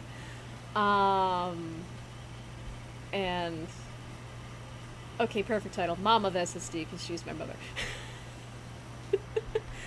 uh, Theoretically, if I was able to stream like wirelessly, like from my phone or from a phone, I don't think I could. I don't think I could ever use my actual like current phone that I use to make phone calls to stream. Um, but or if I was able to make like pre-recorded stuff, I think she might be a hoot, on stream. But the thing is, yeah, she's just not really a social media person. She's kind of shy. Um, but also I would have to be so careful, and I would have to give my mom like media training because if I wasn't careful, she would dox me and my whole family. Some moms are not meant to be shared with the world. But yeah, a mom of SST. The best part is that her birthday is coming up, so I gotta think of stuff to do with her on the day of. Because for Mother's Day we kind of winged it, because there was just a lot going on. So it's like, okay, Mother's Day is gonna be weird this year. So we just kind of wung it, and that was fine. But for her actual birthday, she's kind of been going through a lot of positive like life stuff recently, so that's good for her. I'm glad. But if I were to have her on stream, yeah, it would need to be pre-recorded content. I don't trust her live. This woman's crazy, but in a good way. Um, Although, hmm, I think I know how to. I think I know how to celebrate her birthday and make it great. But that's, I'm gonna keep that secret for now. I'll do that on another stream. That's not so doomy. But yeah. So community classes. Community classes can help you a lot, especially if they're free. Take advantage of the fact that they are free and in your community. Um, and you'd be surprised by what you find. Granted, if you have like especially niche hobbies, you might also run into the problem where the thing that you really like and the only community class available for it is marketed toward children. Like, I've tried to look up robotics classes that can result in me actually building a robot and not just yapping about my AI knowledge on stream. All of them are for children! And I'm short, but I'm not that short to pass off as a child. So I can't take community classes for robotics because I can't find any for adults. They're all for children, they're all after school activities, and I'm just like, shit. So, yeah, depending on the hobby, you might come across some difficulty when it comes to community classes, because the only options might end up being for children, and maybe you're not small enough to pass as a child. But yeah. Another thing related to community classes is MOOCs, or at least I think that's how it's pronounced. Hold on, let me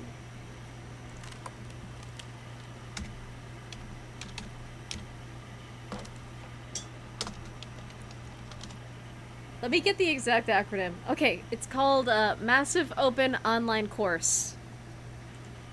So a MOOC, or a Massive Open Online Course. These are basically online classes. Some are college level, some are just like, a community class online. Some are free. So some can be free.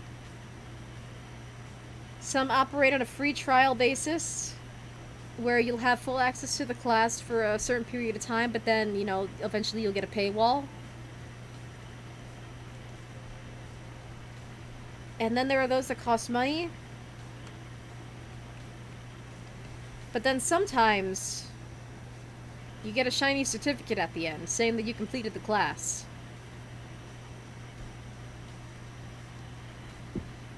So sometimes it could be, maybe say you're in a college doesn't have the kind of extracurriculars you want to take. You find like a MOOC. I'm so used to calling them MOOCs that I forget their actual acronym.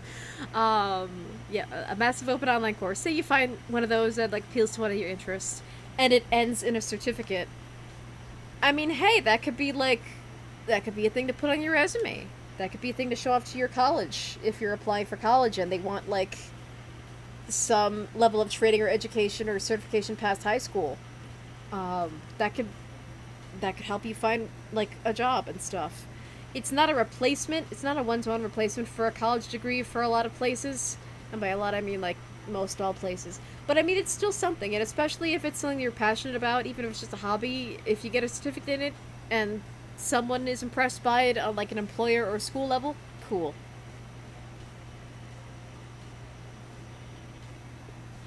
I still don't get it. I still don't get it and I don't want to. I never know how to ask a lady about her age, weight, height, touche subjects. Yeah, there's a reason I say I'm 169 years old. I think me just saying I'm 169 years old just makes it easier for everybody. And plus, haha, it's the funny number. Or it ends in the funny number. Touchy subjects. Damn autocorrect. Oh, mood. Like, my phone autocorrect is so messed up that it's just ruined my phone typing skills. And sorry, I make dinner. Ooh, what you making? What you making for dinner?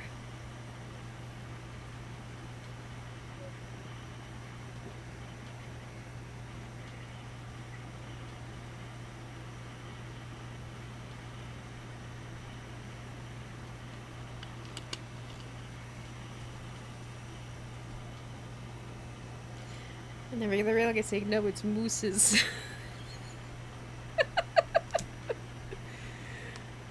Maybe that's how I remembered instead. Just like imagine it with like little moose antlers, mook, or like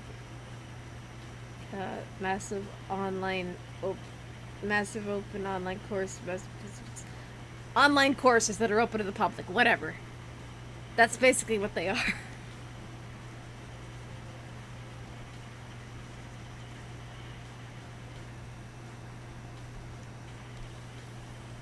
So let me add that up here.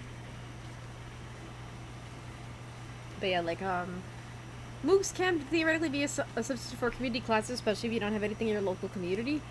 But mind you, some are free, some are entirely free, some are only a free trial up to a certain point, and then some you'll have to pay for entirely. But because some of them end in a certificate, that could maybe be more worth it than a community class, depending on your point of view. Really, it kind of depends on if you're just trying to get more skills to pad out your resume, or if you're just taking them out of sheer curiosity. But either way, if you don't mind getting a piece of paper saying you passed the class, then, you know, skills are skills.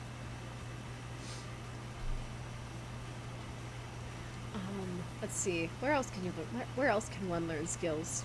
Um,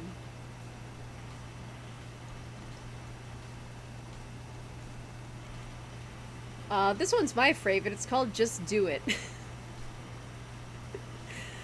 What do I mean by just do it? Well, you see, when I was a youth, I've always been a very artsy person. I was always the kind of kid that needed to carry a sketchbook with them because I would just draw in everything that had blank pieces of paper in it.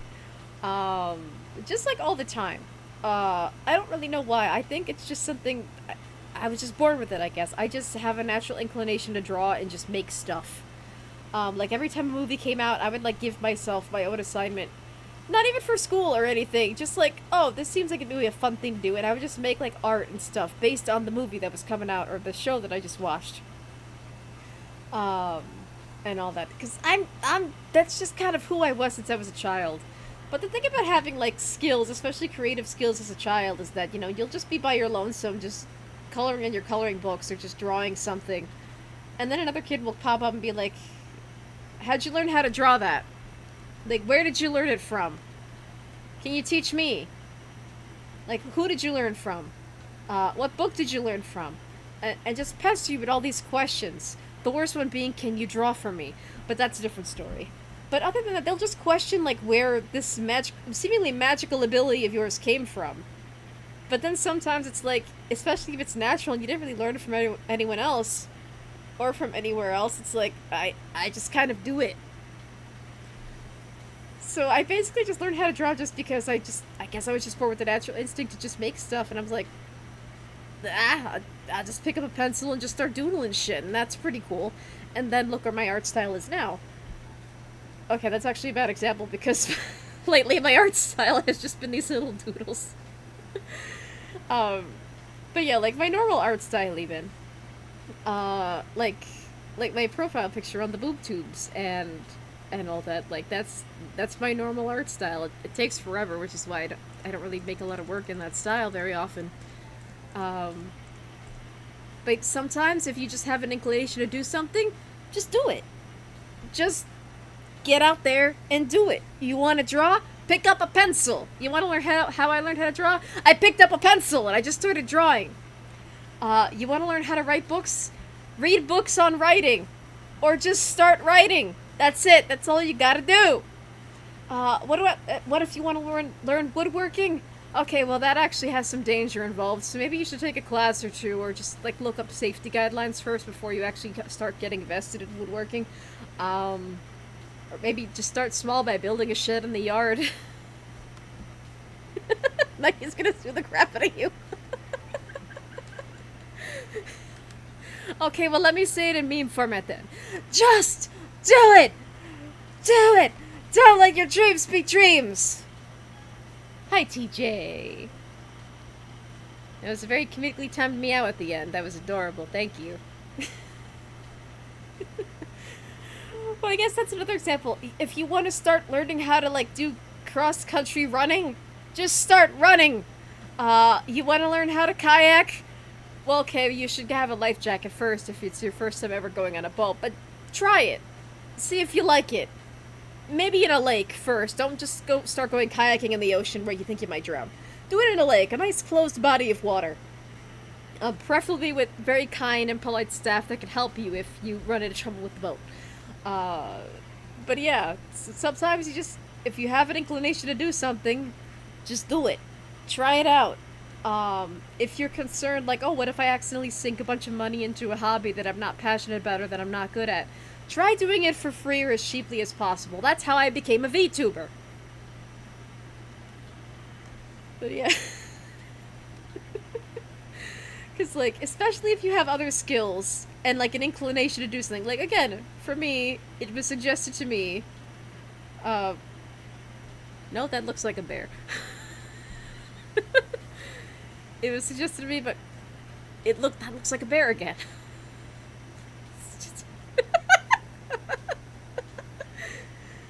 It was just to me by Wonderbird, guys. Like, you should be a VTuber. And then he showed me clips of Pipkin Pippa and like other VTubers, and that's how I was like, huh. That seems like it's a good idea. I could combine all my existing talents into something, just, you know, wrap it up in a neat little bow. And then I'll become a VTuber and be able to do all the things under just one umbrella that people can actually understand. And, you know, because I have art skills, because I'm a very much do everything myself kind of person, that's how I became a VTuber, and I just did everything for myself, basically for free. The only thing it cost me is my own time and focus. And pestering my friends for, like, tech support help. But that's a different story.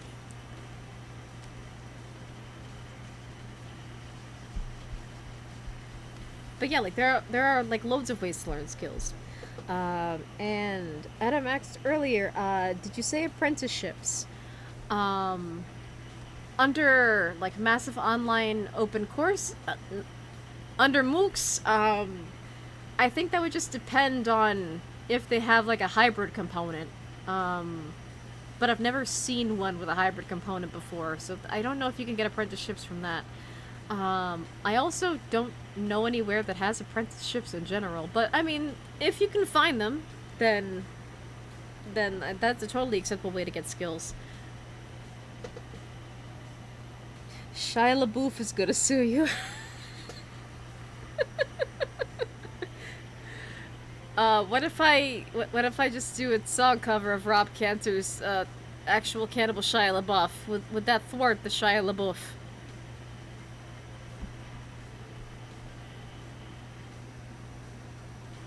But yeah, oh yeah, going back to the whole, like, just do it thing. Again, really that basically just boils down to, if you have curiosity and like to learn, go for it. It's partially how I became so smart when it comes to the subject of AI, because I was just like, this thing keeps popping up. I have an interest in it. I'm an artist. I want to learn how to protect myself, but I also want to learn how these things work, and also I would love to have my own keyboard at home. So that's how I just got into it. It was a case of I just did it. And that's kind of how I fell into doing SciFi Saturdays. But yeah, like, especially in an age where, we're competing with machines, whether we like it or not, or actively know it or not, can actively spot it or not for ourselves, it helps to have a diverse skill set with a mix of digital and traditional skills. And what do I mean by both digital and traditional skills?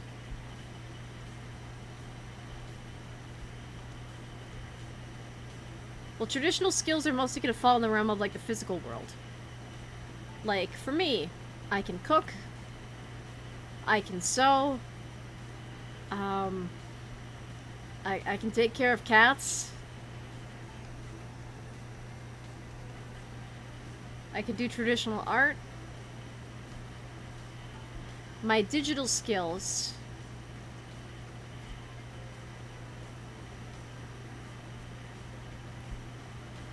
I know how to stream. I kind of know how to work with OBS on a good day. Maybe I'm getting better at the social media. I don't know. It's very hard to tell. I'm a hermit. I'm not really good at being social very often. I'm a vtuber, Harry. I'm a vtuber. That's pretty cool. Specifically a PNG tuber, but hey, it still counts. It still falls under that umbrella. I can use digital art software.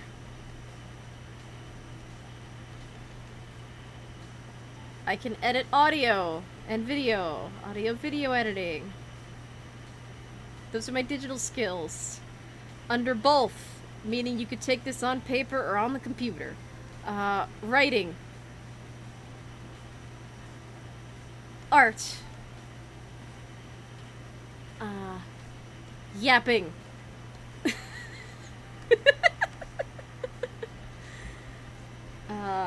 Photography. Yeah, that's pretty cool. So you gotta think about, like, okay, what are my traditional skills? What are my digital skills? And what can I do either way? So that way, like, say if your job is entirely digital currently, and heaven forbid, you get replaced by a machine, you gotta think of, okay, well, what traditional skills can I fall back on? Or, like, what other digital skills can I fall back on? But, like, if there are no digital jobs available for you, you gotta think about those traditional skills because, okay, well, if finding a digital or remote job fails, like, what can I do in the physical world that could help me, feed myself and not die? Like, that kind of thing. So I'm just using myself as an example, but that'll be a helpful exercise. Like, okay, what can I do digitally, traditionally, and both? And that can help you feel a little bit less bad and a little bit less overwhelmed when it comes to especially finding a job or finding a hobby that you can enjoy even when living amongst AIs. Let me actually rewrite this point because it's gotten kind of smudged.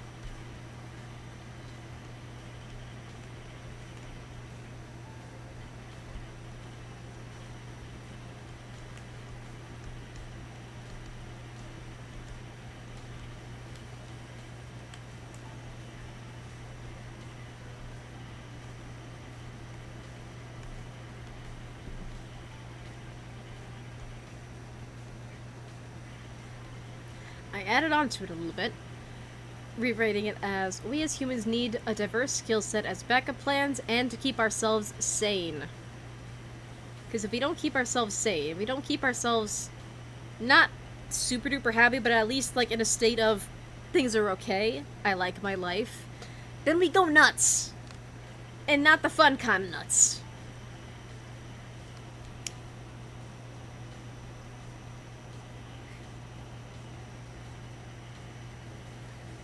But yeah, so like there are a lot of ways to gain skills. You just have to look within your community. If there's nothing locally, let me try an MOOC, or a massive open online course. I'm gonna flip. I hate this term because it keeps mixing me up. I'm gonna start flipping tables. I've just been calling them MOOCs the whole time, and the actual, like, meaning of it just keeps confusing me. If you could find like an apprenticeship, that'd be pretty cool as well. I'm not sure where you would go about finding them, but hey, I mean, if they're available to you and it's something you're interested in, then I hope for the best for you. Oh boy. Another thing you could also do, especially if you have a very creative hobby, and creative hobbies can sometimes require a lot of stuff, whether that stuff is materials to make other stuff with, or, oh goodness, the cat's on the sewing machine. TJ, not on stream. Get off the sewing machine, sweetie. No. Well, first off, bad. Second, get off the sewing machine, please. Please.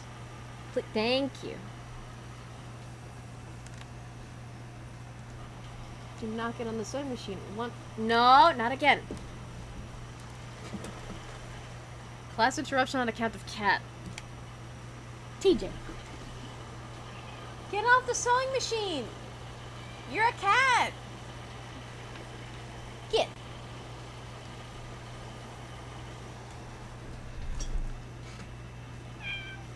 Well, one, I don't want you to break the sewing machine. Two, I don't want you to break your face. Stop. That was a very naughty thing you did, cat.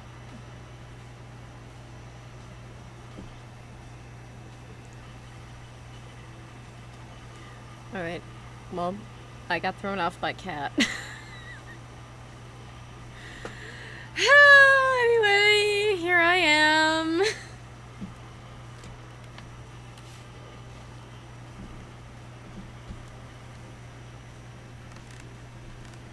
But yeah, this one wasn't originally in my notes that I've been reading off of every so often, but following the point of we need to keep ourselves sane.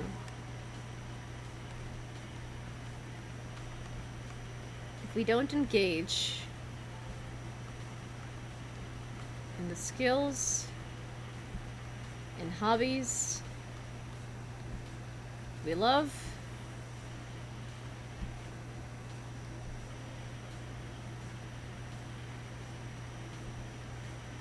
and we don't give ourselves joy,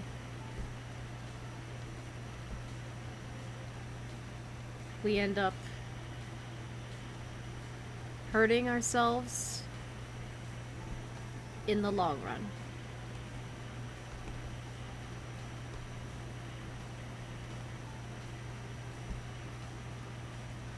So, as before, the Shia LaBeouf / Nike quote, just do it!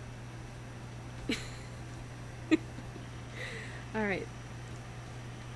And then my last note, generally, when it comes to surviving in a world with machines, and the most important thing, I've mentioned this in previous Saturday streams before, I need you to remember, machines are built off of us, humans.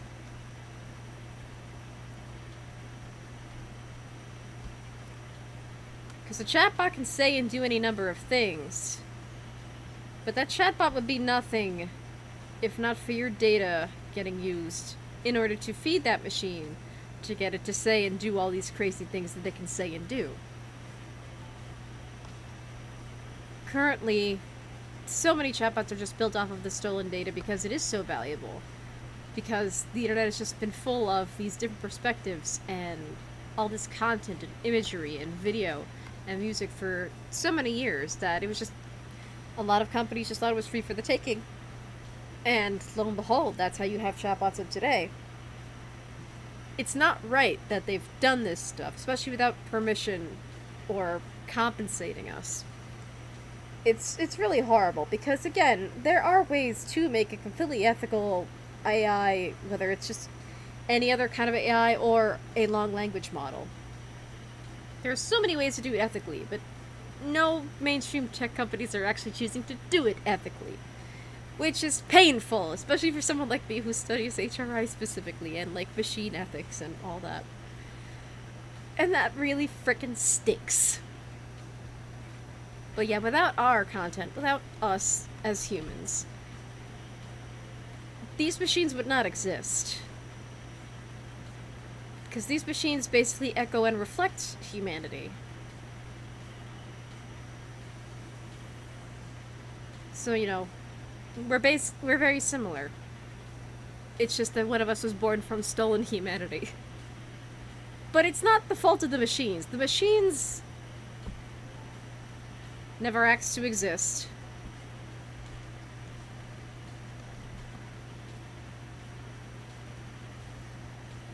Never asked for the data.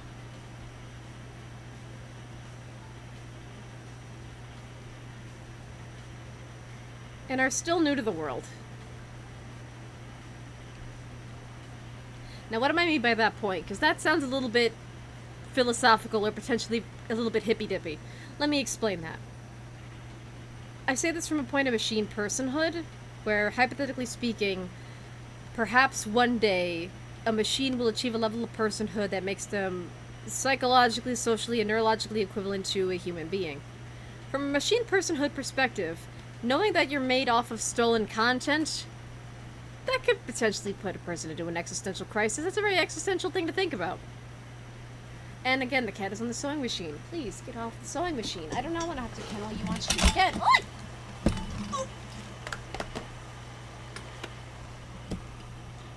Get off the sewing machine, please, cat.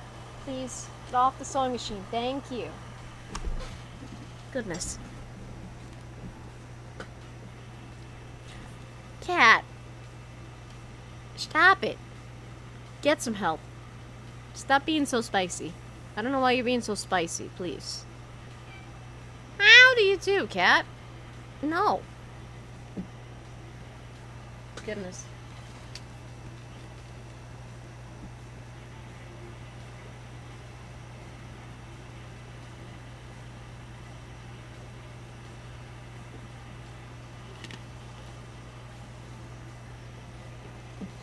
But anyway, as I was saying before I started taking sips of my drink, things are getting really hairy in the lecture hall. Yeah, just so many cat shenanigans.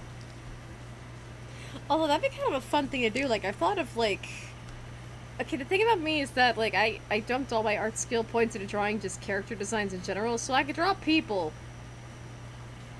But I can't really draw backgrounds. I can't really draw backgrounds all that well, so that's why for so many years I was just reliant on my own photography to try to draw backgrounds, and now that I have a camera again, oh boy, buddy, I'm gonna have so many photo and background references. Holy crap, it's wonderful. Yeah, what I thought of doing is that with my photography, well, now I have the ability to take photos again, so I could just trace over my own photography, which, if it's your own content you're tracing over, don't let anyone feel bad about you or shame you for tracing for that, because it's your own content that you've made yourself. I could trace over my own photography for backgrounds. I could try to, like, make a kind of a collage and, like, blend some of my photos together to make backgrounds. Or if I saved a little bit of money, or if I found someone who's willing to work on trade, like, say I asked them to make art for me, and then I could, like, if they need voice acting for anything, I could do that, then I could have some backgrounds made. And I've thought of a couple backgrounds, like, already that would be really cool. But I have the idea for them, I just don't... I don't naturally have the inclination to draw backgrounds, because it's not really my strong suit. I have the inclination to draw people more than backgrounds. So that might be another thing where it's like, do I want to hire out for this? Do I want to do that? Yeah. Oh yeah, how have your men been? I've been getting slowly better at drawing men. I'm kind of easing into it by drawing, like... So, like, my default for drawing people is women. So, like, I dumped all my art skill points into drawing women. Because they have, like, hair and curves, and I like drawing hair and curves, right? But now I have unlocked the ability to kind of draw more, like, gender neutral or, like, gender ambiguous, like, body types. Because they have a little bit of curves here and there, but it's not as pronounced as, like, the lady curves. So I still get to draw, like, hips and butts and things. But it's not nearly as pronounced. That could, you know, pass off as, like, someone that's more gender neutral, or, like, maybe a flat-chested lady. Who knows? I don't know. This drawing is just an example. I don't know what gender they are. Their gender is abstract art.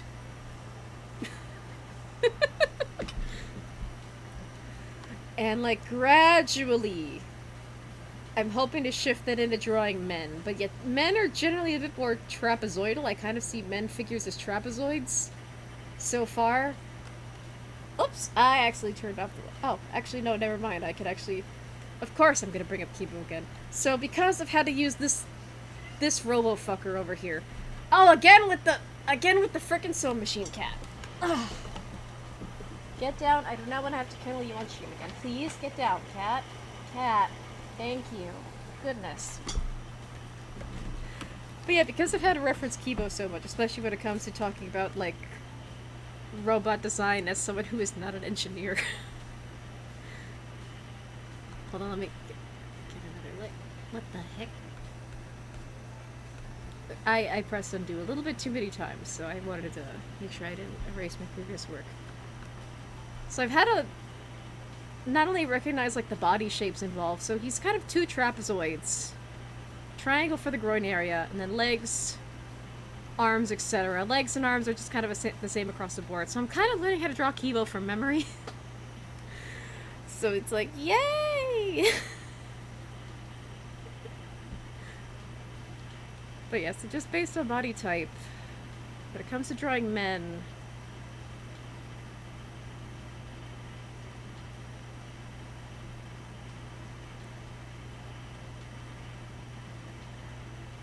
don't forget the butt over here.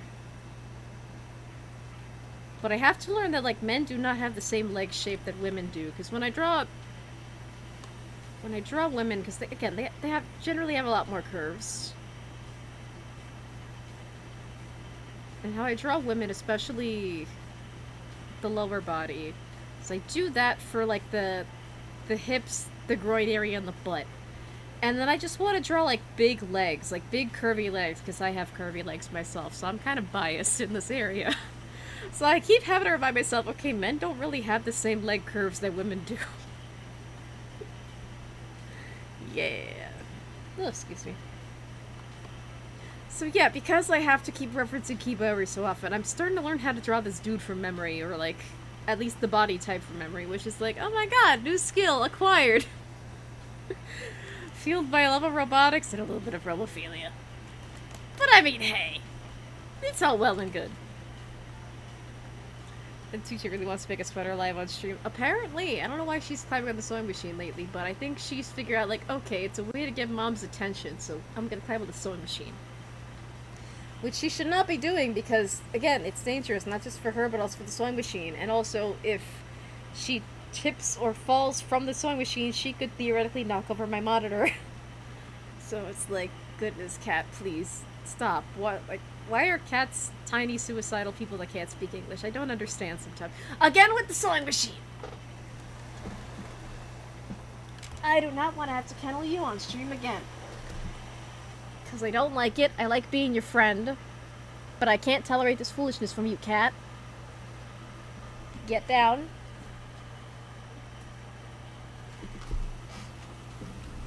You need to be nice.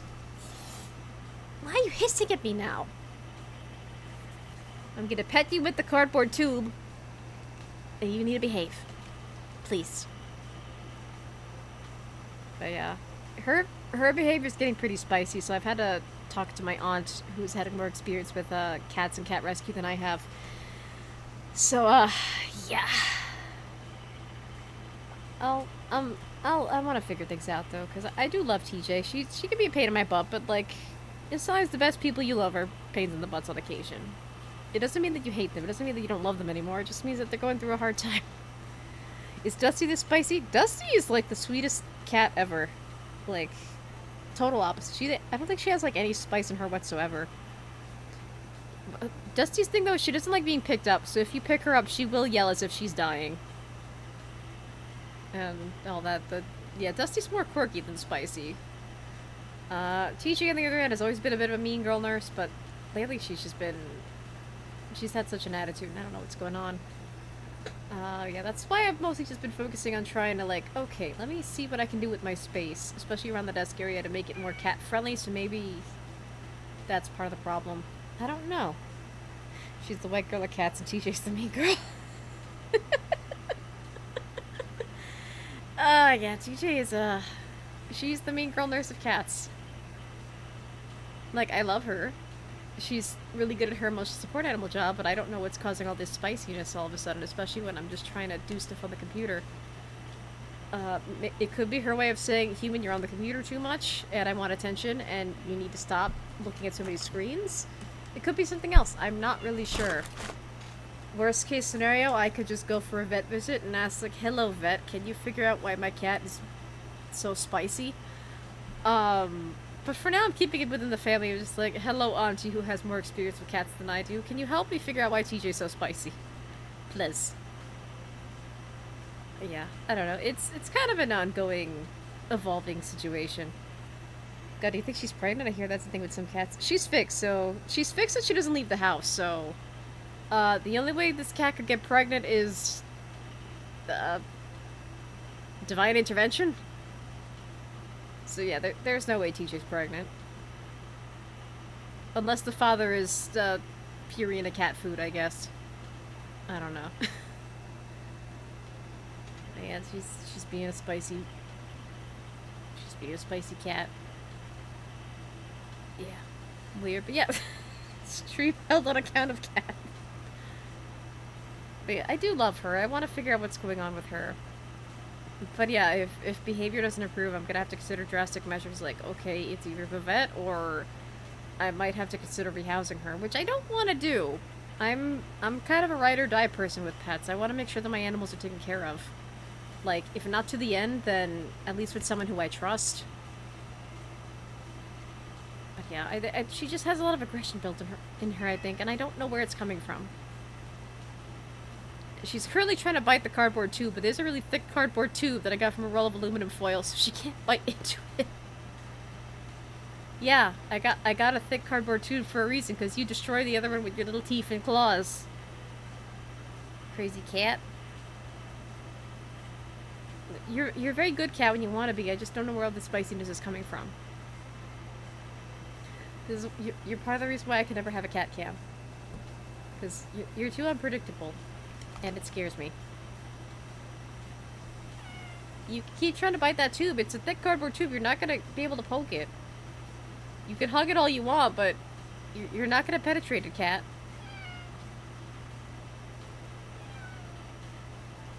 What is it? You want the tube? You can't bite it, cat! It's too thick for you! You can't bite it. If you try to bite it, you're gonna, like, destroy your teeth. You can hug it all you want, but... My goodness. I originally saved this tube as, like, a punishment to shepherd her off of the desk. She turned it into something she likes being pet by and something she likes to play with. I don't know if anyone hears the meowing. Yeah. Honestly, this has just become your tube, so it's okay. It started out as a punishment, it's become a toy. I get it. It's alright. TJ cannot be contained, and yes, we hear her. Yeah, she meows so sweetly too, but she's such a bitch sometimes. But that doesn't mean I love her any less, it just means I wish she would behave more. Because I get concerned, because she's supposed to be an emotional support animal, but if she's also being very spicy and very rude and deliberately misbehaving, then it's kind of a problem. It's a bit of a conflict there. So it worries me. Like, I've never had a pet that I've had to, like, rehouse because the relationship just didn't work out with them. Which is, again, what scares me. I've been a ride or die, like, pet owner my whole life, essentially. Even with the fish, even with all the fish that I was forced to have over the years. Like, I waited until all the fish died until I said, okay, no more fish, like, ever again. Is TJ Latina because I love spices? Yeah, there's a Sonic joke that could be made there, but TJ doesn't like my Shadow plush. She likes my Sonic plush, actually. It was Percy who liked my shadow plush. But yeah. I don't know. TJ's just going through a phase, perhaps. Because Dusty goes through a lot of phases as well. And when it comes to the whole cat situation, it could just be that Dusty's been here too long and TJ's going nuts over it. And I'll have to prioritize rehousing Dusty. And if that doesn't work out, if TJ still behaves the way she's behaving, even with Dusty around, there's probably something else there that I'm not really sure what it is. I don't know. I don't know. Stream got so derailed on account of cat. But it's okay, the internet likes cats. Machines cannot take away our love of cats. God, why? Sonic is the worst. Like, Silver I can understand because... Oh my god, yeah. Like, so Percy really loved my Silver plush, my Blaze plush, and my Shadow plush. Like, for the longest time, my Shadow plush was still covered in some of Percy's fur. I just kind of kept it there as kind of like a memorial to her. But when I had to wash it, of course, you know, some of that fur went to the wayside. For TJ, I don't know why she gears towards Sonic. I guess because it smells like me. Maybe that's why. And as for Dusty, she doesn't have a favorite Sonic plush yet. Like, she hasn't really picked out one. If anything, I kind of associate Dusty with my fidget plush. The mental fidget keychain plush, because I photographed her with it for the thumbnail of my first Dust stream. But yeah, I don't know. Dusty's a very strange cat. She's a very good cat. Which is crazy because we don't know how long she's been on the streets, but yeah, she's a very good cat. TJ was on the streets. She got rescued a lot earlier by her first owner. They thought she was a boy up until she had kittens, and you know, it was revealed she's not a boy and all that. Yeah, I don't know. But I do love TJ. I love her a lot. Because she's very emotionally supportive when it counts. I just don't know where all the spiciness is coming from. So, like, she can't be pregnant. She doesn't go outside, so it can't be another cat, like, outside of the household. She could be hearing things in the walls that I, as a human, cannot hear or do anything about. Like, who knows, maybe there are rats playing metal music in the walls again, and I just can't hear them or I don't see them. I don't know. Cats are just weird, lovely creatures, and I don't know why this particular cat is being so spicy to me lately. Stop! Stop biting my hand! Ow! Goodness. And this is what I mean. Stop. Goodness. Okay, well, I guess I'll have to call my aunt. Okay, well, tomorrow, because it's late already. If I call her now, I'll just get her answering machine.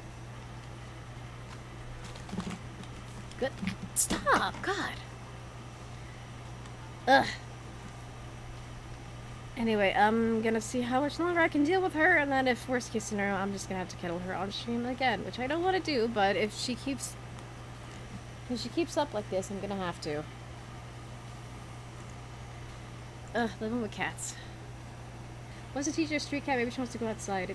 Outside is dangerous for her. You shouldn't let your cats outside. Like, it's different if they have an enclosed space, like a catio, or like a nice closed window they can hang out in, but, like, you shouldn't let them outside, especially, like, yeah, I would never let my cats outside on purpose.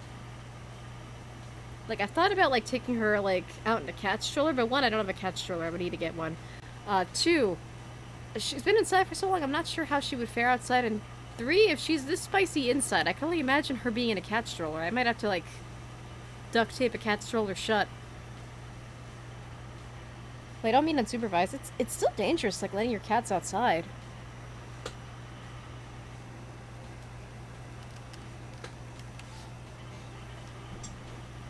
But yeah, like, they're generally inside pets. Like, if I had, like, a nice plot of land or, like, a really big house, I would build a catio, I think. Or otherwise have an enclosed space where the cats can hang out outside, but, yeah, I've never had, like, an indoor-outdoor cat. I don't know. I'm gonna have to call my aunt tomorrow and see if she has any advice. Because now I actually have recorded proof of TJ's spiciness. Not that I want to show my aunt my stream, but at least I kind of have it on the record. Like, okay, something is going on, and I don't know what.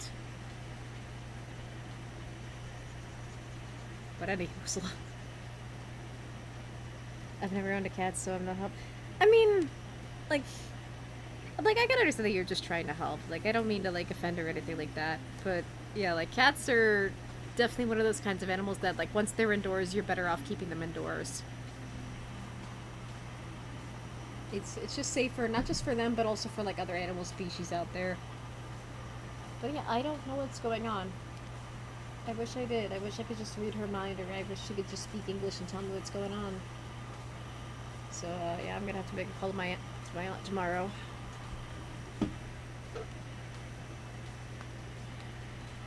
I do love animals, but it does scare me, the idea of like, okay, well if it doesn't work out with TJ, what if I do have to rehouse her? That's gonna be sad. I've never had to do that before. So yeah, that hypothetical does scare me. And all that. Because Dusty's a very good, a very sweet cat. She's not good as an emotional support animal at all. Because one, she hates being picked up. If you pick her up, she screams like she's dying, like, like she will make any sort of noise to try to get away from you, or to dissuade you from carrying her. I can't hug her close to me because she will push on my boobs and try to like distance herself from me. Like she thinks I'm too cringe to pick her up. And I don't know, she's just one of those cats that like if she wants to socialize, cool. If she doesn't, she will just hide in a hole for forever until she's ready to socialize. Hello again, cat. Again with the sewing machine, I swear. Please. Stop. Get off the sewing machine, please. Why are you so combative? Get off the sewing machine, please.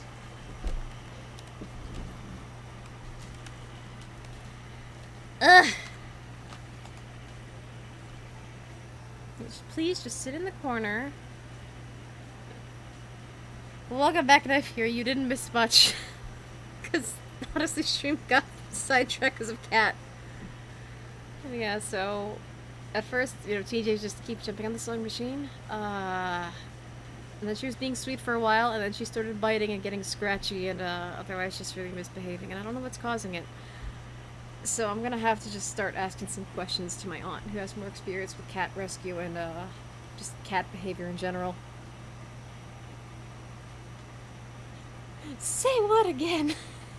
I think it'd be hilarious if Dusty sounds like Samuel L. Jackson when she gets picked up. That's the thing, I kind of like... I think every pet owner imagines what their pet might sound like if they could speak, you know, a human language. For TJ, because she meows so sweetly, I imagine her with like a very soft, cute, very like feminine voice. No, what are you doing? I want to be on the sewing machine. And all that. She'd have a very cute, sweet voice. Dusty, on the other hand, I kind of imagine her as having like the voice of Fidget from Dusty, Lizzie, and Tail, just because the two are kind of inseparable from my brain now. Like, one day Dusty will die, whether it's in my care or rehoused with someone I trust, and I might never be able to play Dusty, Lizzie, and Tail again because I associated so much with this cat. So I associate with Dusty with having like a Fidget voice. But that's just my headcanon. Any hoozles. But yeah, before we got delayed on account of cat misbehavior, that is still continuing in its own weird little ways.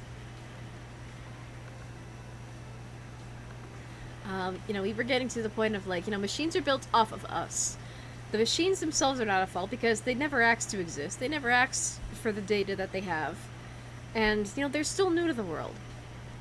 From a machine personhood perspective, like, if you believe that one day a machine, like the ones we have now, could one day be, like, achieve a level of sapience that makes them equivalent to a human, you know, that realization that they're built off of stolen data could be potentially existential. Like, I was built off of stolen data, like, what am I, you know, without all this stolen data? Like, what is my existence without all this data that was stolen from other people?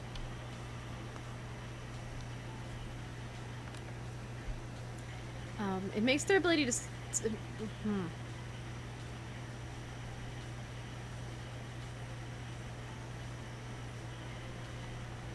It makes their whole existence pretty questionable. Because again, if they're built off of stolen data, then if a machine were to achieve personhood, then who are they? Could they live knowing that they're built off of stolen data? Or could they try to erase that and pursue personhood without all that stolen data ahead of time and try to evolve like how humans evolve? And, you know, how we grow into our personalities and all that.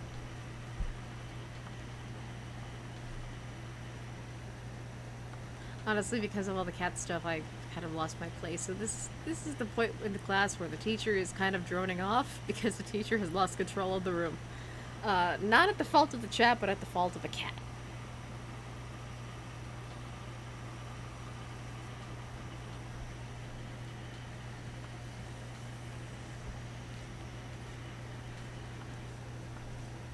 And let's see, then there's the ethics and social aspect of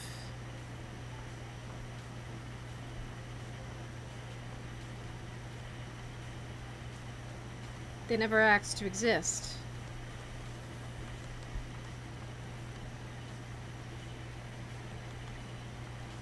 Especially not at the cost of other humans' livelihoods and creativity.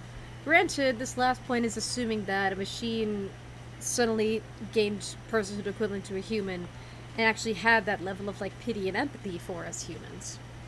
You would like to hope that, you know, they would also have Asimov's laws of robotics and, like, pre-installed within them, but you know, we kind of live in the era that we live in now, and it's very scary and weird out here. We're all just trying to survive.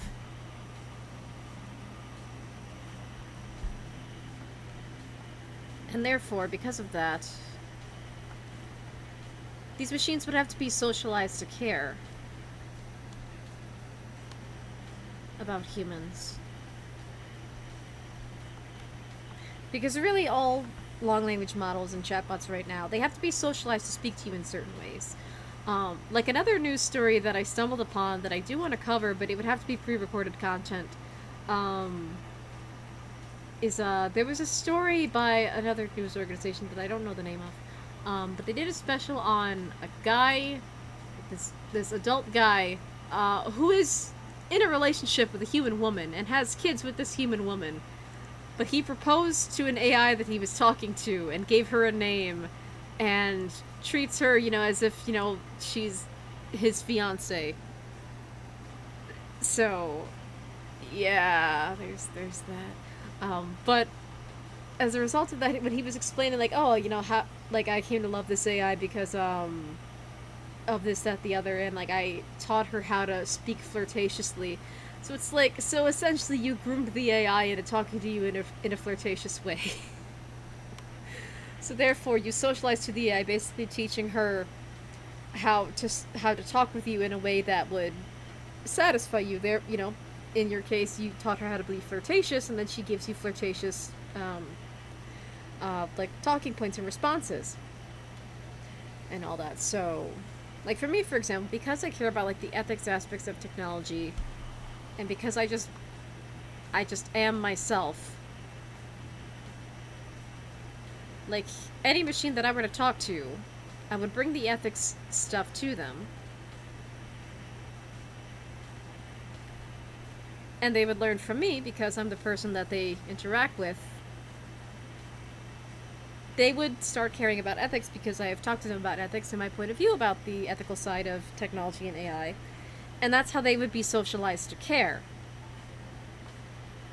But if you're not a person who discusses ethics with machines and other humans, they're not going to be socialized to care in that way. So, like, if a machine were to achieve personhood in my care, hopefully they would grow into being socialized to care about, you know, human sustainability and all that. Didn't that already happen with Hatsune Miku, and I mean more than once? I mean, yeah, there was that guy. Oh boy. That's another thing we're talking about one day. On one of these streams. Where there was this company that made this device that had, like, little holograms of, like, characters in there. And it was also, like, a voice box. So they made a Hatsune Miku one, because of course they did. And so the human guy that you're talking about, he basically asked the, the Miku, like, voice box hologram thing, like, will you marry me? Because he had such an attachment to Miku, right? And then Miku said, like, in Japanese, a phrase that would basically be the equivalent of, like, please take care of me. Which in Japanese is basically a long-winded way of saying, yes to the will you marry me question. And so that's how he married Hatsune Miku. But yeah, so, and that was also a pre-programmed response. Like, that Miku hologram was in no way like the long language models we have today. She was basically, because all the responses were like pre-made already, she functioned essentially more like a modern Eliza, but with like a Miku skin. Although Eliza, that's another thing that I have to talk about one day. I want you to remember this name, Eliza. So Eliza has existed since the 1960s, particularly in 1966, I believe. And she was basically the first chatbot. So, like, way before anything we have in the modern day even existed. So she was the first chatbot, and she had multiple personality, like, modes. The most popular one being her doctor personality, which was essentially like the chatbot version of a therapist, but it was very rudimentary.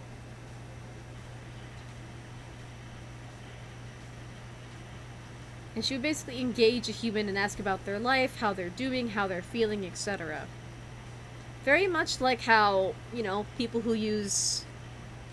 I can't draw their logo, so it's just pretend this little reef is like the ChatGPT logo, or like the OpenAI logo, or who's he what's it's. So kind of like how people just unload everything onto GPTs. Eliza was basically that, but in the 60s, before any of this current technology existed. But where they differ, and I plan to do a whole essay on this. I do need to do more lesson planning for it to actually word myself correctly. That stream would involve me being somewhat more scripted than I am now.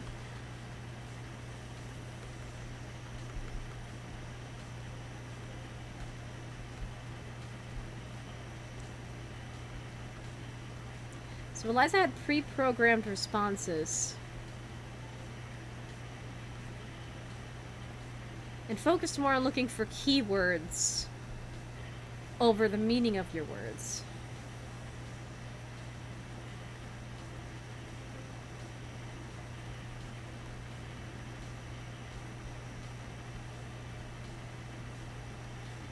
And she was a very simple machine. Meanwhile, ChatGPT is very open-ended, and no response is pre-programmed.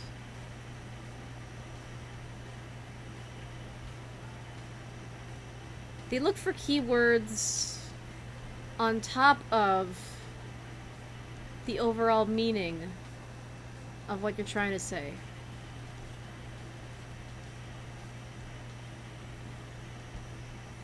And they're very complex.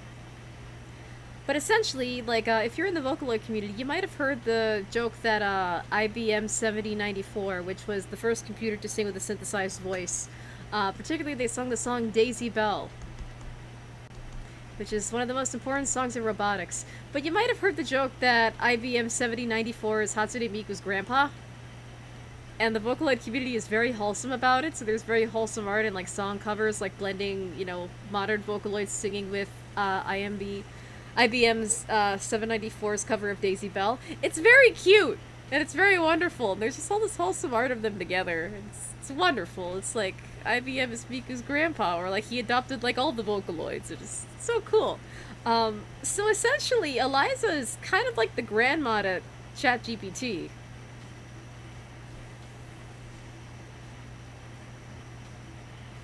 When you really think about it, as the first chatbot. But essentially, Eliza's not like a one-to-one of GPT, because again, she was made in the 60s, and she's a very simplistic robot. She functions more similarly to Cleverbot than a GPT.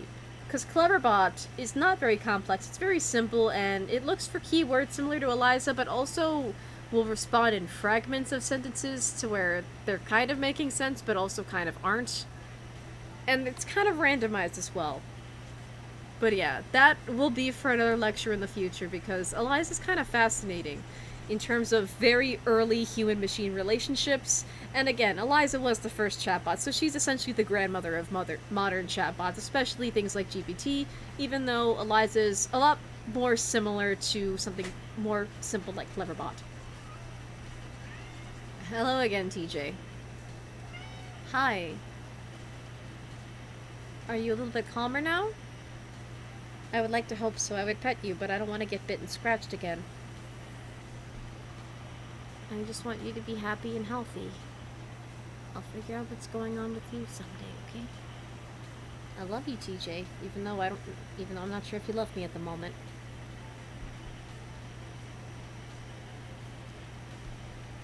I just noticed there is a new button on my version of Clip Studio Paint that I've never noticed before. That is so weird. I've never noticed that button before. So I wonder if there was like a stealth update or something. It's so weird.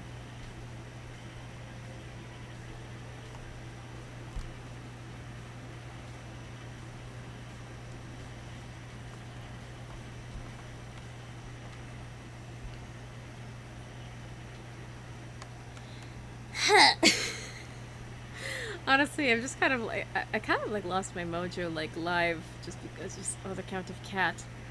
And also because I think I just dipped into much more interesting concepts and like lessons like talking about Eliza compared to the GPTs we have today, and just other like hinting at other things I would like to talk about, but that I would need to put in like a scripted, like more heavily edited format.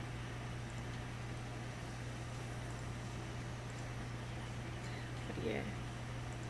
It's tempting to end stream, but I feel like I shouldn't just end it here, just because like, oh, I feel bad about this whole cat situation. I think I'm gonna lay down. I don't want to end it here. I want to end on like a happier note. I always try to end stream on a happy note, and if not a happy note, then at least like a neutral note. So does that mean no quiz tonight? I've never really thought about like giving homework or anything. I have thought about like this little chalkboard background that I'm using. I have thought about like publishing that and then just making it like a download, so if anyone wants to use it, then hooray, free stream asset. I have thought of doing that. But I haven't thought of like giving like quizzes or anything. Like, again, I think I'm basically the equivalent of like a college professor that just likes to yap, but otherwise doesn't really give out any work to the class. Maybe one day, if I have the focus for it. I mean, if there's no quiz, I think that's a pretty good ending right there.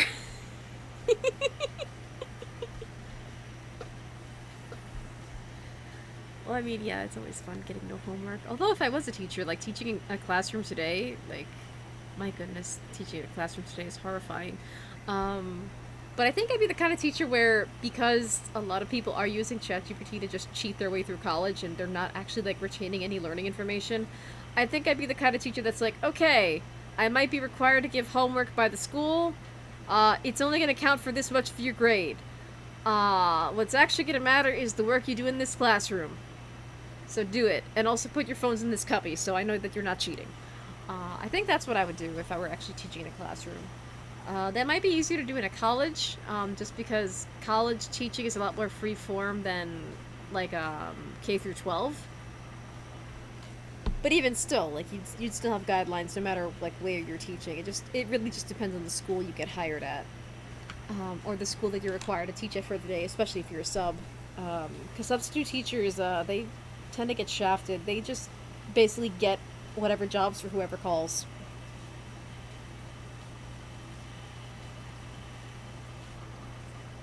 Oh yeah, so another thing was, you have to remember that machines are built up of, so without humans, their content, their skills, and perspectives these companies making AIs in this unethical way would have nothing.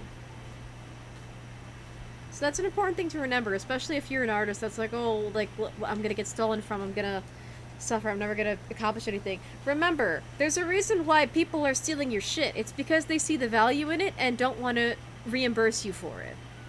So remember, if someone's trying to steal it from you, it's because it has inherent value that unfortunately you've been programmed by society not to see, because artists are like one of the careers and one of those hobbies where you're taught to devalue your work because everyone wants it for free or for a discount, or they just don't want to pay full price for you, your time, your skill, your talent, your training, your education that you've poured into whatever you're making, like that kind of thing. So that's an important thing to remember. It's one of the silver linings of a very bummer situation, of the very bummer times we're currently living in.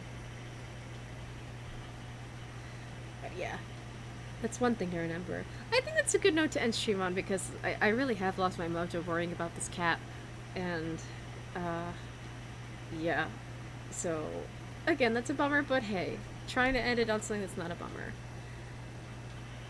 Without you, these machines are nothing. Something important to remember in these times. So therefore, because they're trying to steal everyone's work, that means that just by existing, you do have value. That means your skills have value. Even if you don't think it's all that great, but you do. People are still trying to steal it anyway to feed their machines, so therefore it has value. So that's that. I think that's my positive way to end the stream. Otherwise, I've just kind of lost myself. So even though I wanted to get to like the what ifs when it comes to living with robots, I think I'll have to say that for another time. Maybe I could script myself more, but more importantly, I have to figure out why TJ is so spicy by calling my aunt. So I'll save this for a part 2, perhaps. I do also want to get back to the whole, like, non-engineer builds a robot thing. I intended to do that today, but it didn't really fit into the theme of the news story that I wanted to share originally. So, yeah, I kind of went with a different theme this time. And more stuff is falling. Okay, that's cool. But anyway, yeah, kind of a little bit of an unusual ending and a little bit of a weird turn that we had. But I mean, hey, we're all still here. And, this is an interesting subject to talk about. And just like building a machine, it's important to, keep people's spirits up. So hopefully I can continue with this subject as well. So until then, I don't really have, like, a proper ending for these things. But I'm kind of distracted in my head's on another planet, or traveling to another planet. So until then, a like button, subscribe button, other YouTube talk. And other than that, I love you, and I hope you're all doing well, and I hope you all have a good night. Thank you so much for watching, even though the Saturday stream was on a Sunday. I guess it's gonna kind of be the joke for a while. It's just like, Saturday stream is Sunday, what were you thinking? It's like, yeah, I can't help it. Don't blame me, blame the mariachi band. But anyway, I hope you all have a good night. I hope you all have sweet dreams, and I hope you're all doing okay. And if even if you're not feeling okay, I hope you are as okay as you can be.